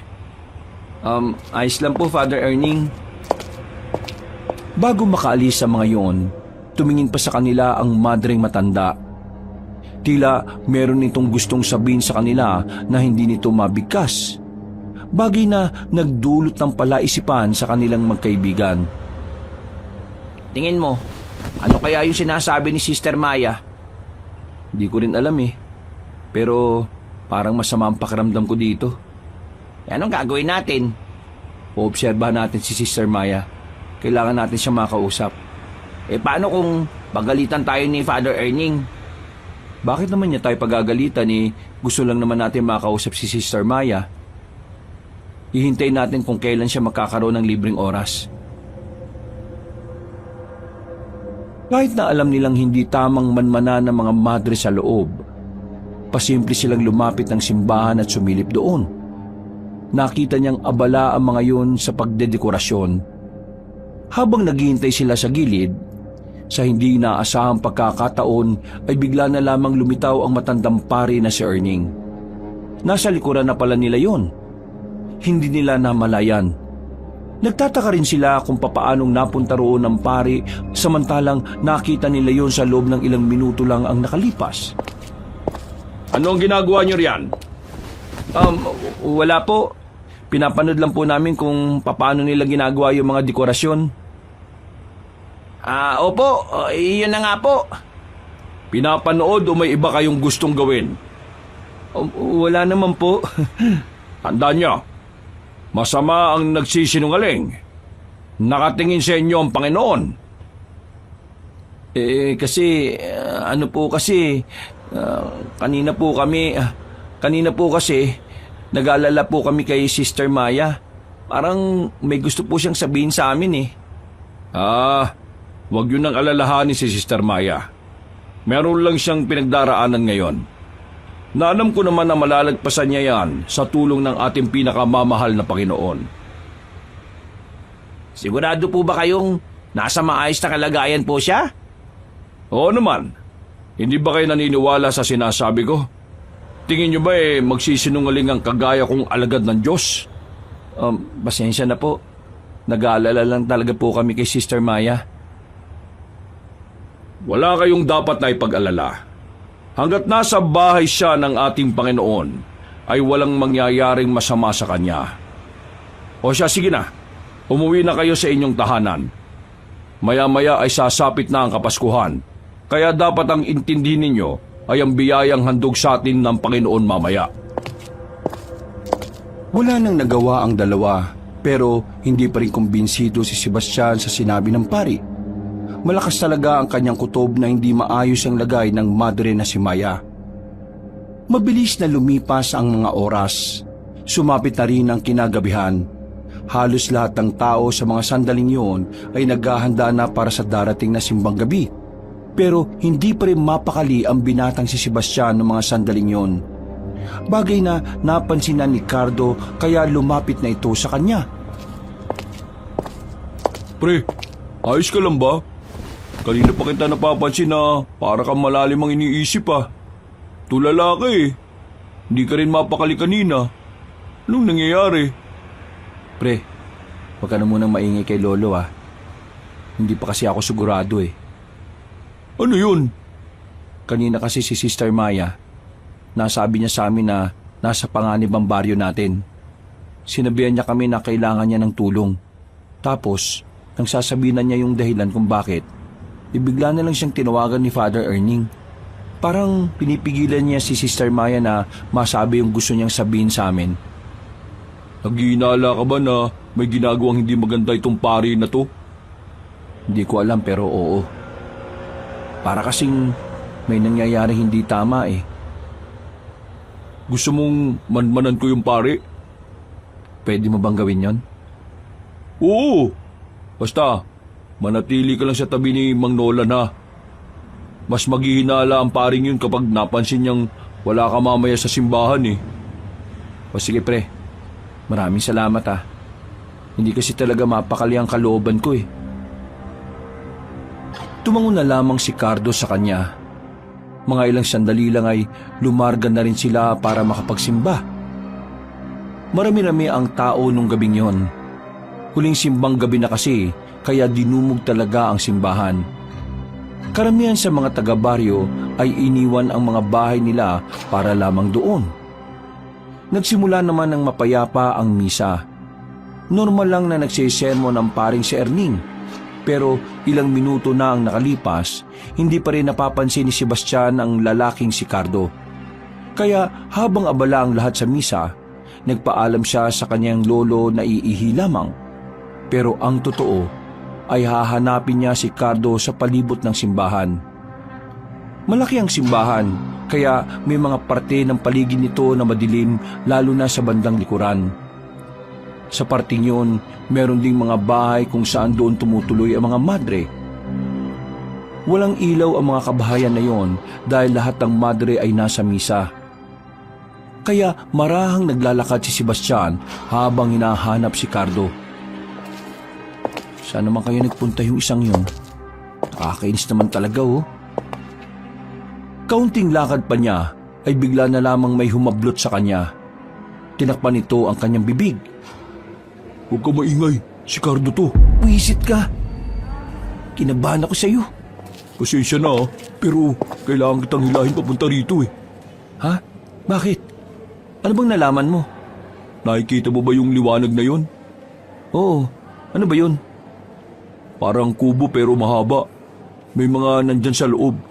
Mga aswang ang nariyan. Ha? Aswang? Paano magkakaroon ng aswang dyan eh? Di ba nalagyan natin ng proteksyon tong baryo natin? Oo nga, pero iba ang kutob ko eh. Pakiramdam ko, alam na nila ang pangontra sa proteksyon na ginawa natin. At ang nakapagtataka pa, bakit ang lapit ng mga aswang dito sa simbahan na to? Masama ang kutob ko. Tingin ko, gagawa sila ng gulo ngayon. Si Sister Maya, nakita mo ba? Kanina pa siya wala sa misa eh. Yung may nunal sa pisngi? Oo, nasan? Wala akong nakita eh. Kanina pa ako naglilibot pero wala naman ako nakita. Ha? Ano to? Sabay silang napatingin sa ibaba nang meron silang masagi sa sahig. Pagtutok ni Sebastian ng ilaw, nakita nila ang madring si Maya na nakabulagta. Tinihaya nila yon. Dito na tumambad sa kanila ang wakwak nitong tiyan. Wala na ang laman loob at nagkalat na ang dugo sa kinatatayuan nila. Ay gagi! Napatras sila, pero isang bagay ang pumukaw ng kanilang pansin. Meron itong hawak-hawak na papel sa kaliwang kamay nito. Nabahira na ng dugo ang kalahati nito, pero buo pa rin ang sulat na nakalagay doon. Kinabigla nilang dalawa ang kanilang nalaman. Dumaloy ang kaba sa kanilang sistema. Aswang si Father Erning? Kung ganun, kasama niya yung mga aswang na naroon. Bumalik na tayo sa loob ng simbahan. Kailangan natin mapalikas sa mga tao. Kailangan nating sabihin kay Lolo ang nalaman natin. Walang sinayang na oras ang dalawa. Dali-dali silang tumakbo pabalik ng simbahan. Nagulat ang paring si Erning at ang ilang madre nang pumunta sila sa gitna. Inago pa ni Sebastian ang mikropono sa nagsasalitang pari. Mga kalugar! Umalis na kayo sa simbahan na to ngayon din! May binabalak ang mga aswang sa atin! Sisirain nila ang Noche Buena natin lahat! Kaya hanggat maaga pa, iligtas nyo na ang mga sarili ninyo! Ano bang sinasabi mo, Sebastian? Sinisira mo ang sagradong pagtitipon natin ngayong gabi ah? Hindi ka ba nahiya sa Panginoon? Huwag mong ginagamit ang salitang Panginoon dahil wala kang karapatan! Apa, ano ibig nitong sabihin? Lo, itong paring ito ay isang huwad, mapagpanggap! Hindi siya totoong pare, isa siyang aswang! Ano bang sinasabi mo, Sebastian? Gumagawa ka ng kwento ah. Sinisira mo ang pangalan ko sa mga tao. Kaya pala gusto mong pigilan si Sister Maya na makapagsalita dahil alam niya kung anong tinatago mo. Mga kalugar, huwag niyo siyang paniniwalaan. Maaring sinasapian siya ng dyablo kaya ganyan siya magsalita. Di mo kami maluloko, Erning. Pinatay mo si Sister Maya para wala siyang masabi. Pero pasensya ka na ha. Matalino si Sister Maya. Nagawa niya pa rin ipaalam sa amin kung ano ang baho mo. Lahat kayo, bumalik kayo sa mga bahay niyo. At walang lalabas kahit na anumang mangyari. Mga kalugar, kailangan ko ng pakikisan ninyo. Umalis na kayo at umuwi na muna. Mga sister, kayo rin. Ikaw na pari ka. Maiwan ka. Nag-alisa ng mga tao. Sila na lamang ang naiwan sa loob ng simbahan. Pero hanggang sa mga sandaling yun ay sinusubukan pa rin ng matandang pari na magkaila. Nolan, hindi mo ba pwedeng awatin ng apo mo? Pinabastos niya ang tahanan ng Diyos. Hindi nagsisinungaling ang apo ko. May takot siya sa Panginoon kaya hindi niya gagawing gumawa ng kwento sa loob ng tahanan ng Diyos. Kaya pala biglang nawala ang dating pari dito dahil meron kang masamang binabalak dito. Ang kapal ng mukha mo na gamitin ang tahanan ng Diyos para sa kasamaan mo. Sandali lang naman. Hayaan niyo ako makapagpaliwanag. Papatunayan ko na hindi ako aswang. Tingnan mo, itong banal na tubig. Iinumin ko pa at yayakapin ko pa ang krus. Tumigil ka na! Alam kong hindi ka naman tatablan ng mga yan dahil iba ka sa mga aswang na alam namin. Yun din ang dahilan kung bakit nagagawa mong manatili rito kahit na may proteksyon na ang baryong ito. Kung ayaw mong maniwala, wala kung dapat maniwala sa kagaya mo! Bigla na lamang dinukot ni Mang Nolan ang nakasuksok na kutsilyo sa tagliran nito at pinukol sa pare. Madali namang nakailag ang paring yon. Bagay na hindi naman basta-basta magagawa ng tao. Binobanyak ka ng mga kilos mo, Father Erning. Wala na talaga ako masabi sa pagiging matalino ninyong maglolo. Humahanga ako sa inyo Ang kaso nga lang, huli na ang lahat. Naipakalat ko na ang mga tauhan ko sa buong baryo. At wala na rin bisa sa amin ng proteksyon dahil alam ko na kung paano yung kokontrahin. Masyado kang nagiging kampante. Bakit? Akala mo hindi ko inaasahan na mangyayari ito? Huwag kang mag-alala. Yung mga tao mo, haharapin ng mga kasamahan ko. Nandito na rin sila. Hinihintay lang talaga namin na kusang lumitaw ang pinuno ng mga salot. Salamat sa dalawang lalaking ito dahil naalaman nilang totoo. Hindi na kami mahihirapang maganap. Bumaka sa mukha ng matandang pari ang galit nito. Umumbok na ang mga ugat nito sa muka. Nanlisik ang mga mata at agad na naging kulay puti ang buhok nito. Ha! Tingnan natin kung kayanin mo ko, Nolan. Sa labas tayo! Hindi maganda sa harapan ng Panginoon na papaslangin kita. Pre, asikasuhin naman natin yung nakita natin kanina. Kayong tatlo, kayo nang bala sa iba Ako nang bala sa isang ito. Nang lumabas na ng simbahan ng matandang si Erning, sinundan naman yun kaagad ni Mang Nolan. Habang ang tatlong binata naman ay tinungo ang kinaroroonan ng kubo sa likuran ng simbahan. Noong mga oras na yon ay nagsimula na rin ang labanan. Binulabog nila ang mga nagre-relax na aswang.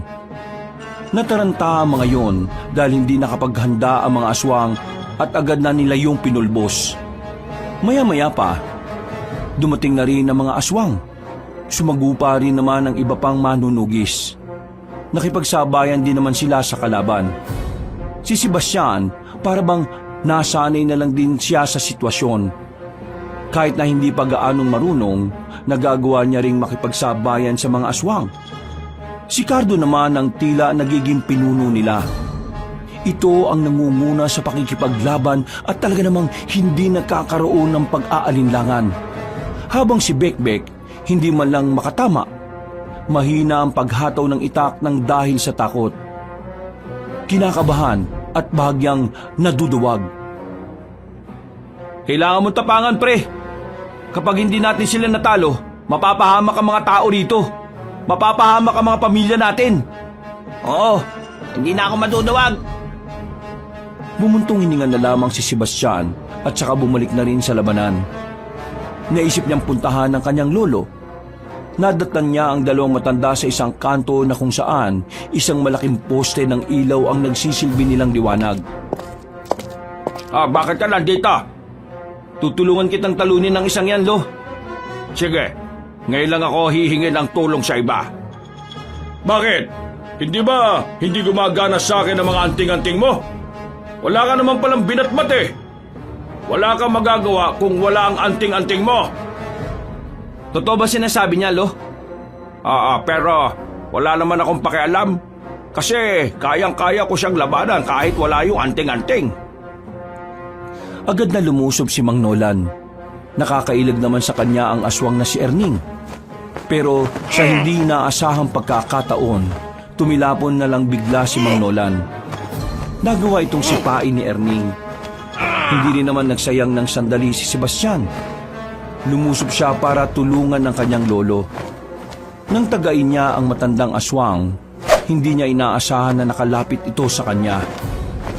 Inuntog ni Erning ang ulo nito sa ulo ng binata. Pagkatapos ay binalibag ito palapit kay Mang Nolan. Lo, Ang lakas niya! Ngayon lang ako nagkaroon ng kalaban na kagaya niya. Sa mga sumunod na sandali, sinubukan ulit atakihin si Erning. Pero sa kasamaang palad, kahit na isang tama ay hindi na nila magawa. Dumating na rin sa puntong hindi na kinaya pa ni Mang Nolan na makatayo. Nagtataka matandang lalaki kung bakit sa puntong ito pa niya hindi magamit ang anting-anting. Sinabi ko naman sa iyo, di ba? Walang makakatalo sa akin sa bayan na ito. Ako lang ang malakas. Wala nang iba pa. Naintindihan mo? Sarado na ang kabilang mata ni Mang Nolan nang dahil sa bugbog. Si Sebastian naman ay hindi na rin alam ang gagawin dahil hindi na rin makatayo. At tapusin na kita ngayon, Nolan. At kapag wala ka na, magkakandaleche-leche na ang lahat na kasamahan mo. Dahil lahat naman sila ay nakadepende lang sa'yo. Huwag ka maging kampante. Hindi mo alam kung anong kayang gawin ng anting-anting ka. Huwag ka nang umasa sa anting-anting na yan. Hindi ka niya ililigtas. Sa hindi inaasahang pagkakataon, bigla na lamang umilaw ang suot-suot na kwintas ni Mang Nolan. Nanlalaki ang mga mata ni Erning nang makita yun. Hindi ito makapaniwala, habang si Mang Nolan naman ay tila nagkaroon ng panibagong lakas. Muli itong nakatayo. Nagpatunog pa ito ng mga daliri sa liig. Sinabi ko na nga ba eh. Tulog lang ang anting-anting ko kanina. Ngayong gising na ang diwa niya. Ikaw naman ang matutulog ng habang buhay. Hindi ako patataig sa'yo! Napangiti na lamang si Sebastian na makita ang lolo niya na nagawa ulit sa bayan si Erning. Sa katunayan, mas nakalalamang na nga si Mang Nolan. Kitang-kitang nahihirapan na si Erning sa bawat atake na ginagawa ng matandang antingero. Wala yung ibang magawa kundi ang umilag na lamang. Ano? Iilag ka na lang ba talaga hanggang sa mamatay? Hindi na makapagsalita si Erning. Sugatan na ang katawan nito sa mga sandaling yun. At kahit na anong gawin itong pag-ilag, palagi na lang itong tinatamaan ni Mang Nolan. Hindi nang tagal, nakakuha na rin ng tamang pagkakataon si Mang Nolan para tapusin ang laban. Nang makita niyang tila nakaramdam na ng pagkahilo ang kalaban, nagmamadali itong lumapit at saka itinarak ang itak sa tiyan nito. Pagugot niya ng patalim, ay agad din naman niyang pinatamaan ng leeg ng aswang na si Erning. Sumirit agad ang dugo. Pero hindi pa rin nakontento si Mang Nolan. Nilapitan niya ulit yun at sinigurong hindi na yon mabubuhay. Gumulong na lamang ang ulo ng matandang aswang sa lapag. Nang masiguro ni Sebastian na tuluyan ng natalo ng kanyang lolo ang pinuno ng mga aswang. Lumuwag na rin ang kanyang paghinga. Lo, ang galing nyo. Magiging maayos na ang Noche Buena natin. Lo, paano yung ibang aswang? Huwag ka na mag-alala. Konektado ang buhay ng mga yon sa pinuno nila. Tingnan mo, wala ka nang naririnig na aswang, hindi ba? Kasi wala na si Erning. Mabuti naman po kung ganon. Ayos ka lang ba? Ayos lang naman po ako. Masakit lang ang balakang. Mang Nolan, Sebastian, anong nangyari? Pasensya na ha, tinulungan ko si Bekbek eh. Hindi ako nakasunod kaagad. Ayun, nanalo na tayo sa laban. Napangiti na lamang ang tatlo ng gabing yon. Inanunsyo nila sa lahat ng mga tao na wala na ang aswang. Matapos namang makuha ang bangkay ni Sister Maya, nag-alay sila ng mataimtim na dasal para dito. Makalipas ang ilang oras, natuloy ang Noche Buena ng lahat na parabang walang nangyayari. Namayani ang kapayapaan. Namayani ang kabutihan sa mismong gabi kung kailan nila sasalubungin ang mga kapaskuhan. Maligaya kapaskuhan sa inyong tatlo. Kung wala kayo baka hindi rin natin nakamit ang kapayapaan. Maraming salamat sa inyo. Sa'yo, Bekbek, na kahit naduduwag ka sa mga aswang tinapangan mo pa rin. Sa'yo rin, Cardo, na talaga namang itinuloy mo ang nasimula ni Itay Buros. At syempre, sa'yo rin, Sebastian, na kahit wala ka namang kaalam-alam dito, talagang naging matatag ka para proteksyonan ang mga taong mahalaga sa'yo. Maraming salamat. Maraming salamat din po, Lo, kasi nagtiwala kayo sa amin. Hindi pa ba tayo kakain? Gutom na ako eh. Oo nga, nakakagutom yung laban ng kanina eh. Di kumain na tayo. Total Noche Buena na. Masayang pinagsaluhan ng apat ang mga nakahain sa hapagkainan. Malapad ang kanilang mga ngiti. Walang paglagyan ng kanilang ligaya at para kay Sebastian, yun na ang pinakamakahulugan na Pasko niya. Pagtapos ng Pasko, dumating naman ang bagong taon na mapayapa rin nilang sinalubong. Wala na ang mga aswang. Wala na ang mga salot na nagbabanta sa buhay ng sangkatauhan. Mula noon, naging maayos na ang kanilang pamumuhay. Balik na sa normal ang lahat. Sumasama na rin si Sebastian sa mga lakad ng lolo niya. Gusto niya kasing matutunan pa ang pasikot-sikot sa kung anuman ang trabaho nito. Dahil kasi sa nangyari, mas napagtanto niya na parte na ng kanyang pagkatao ang pagprotekta sa buhay ng iba. Wakas,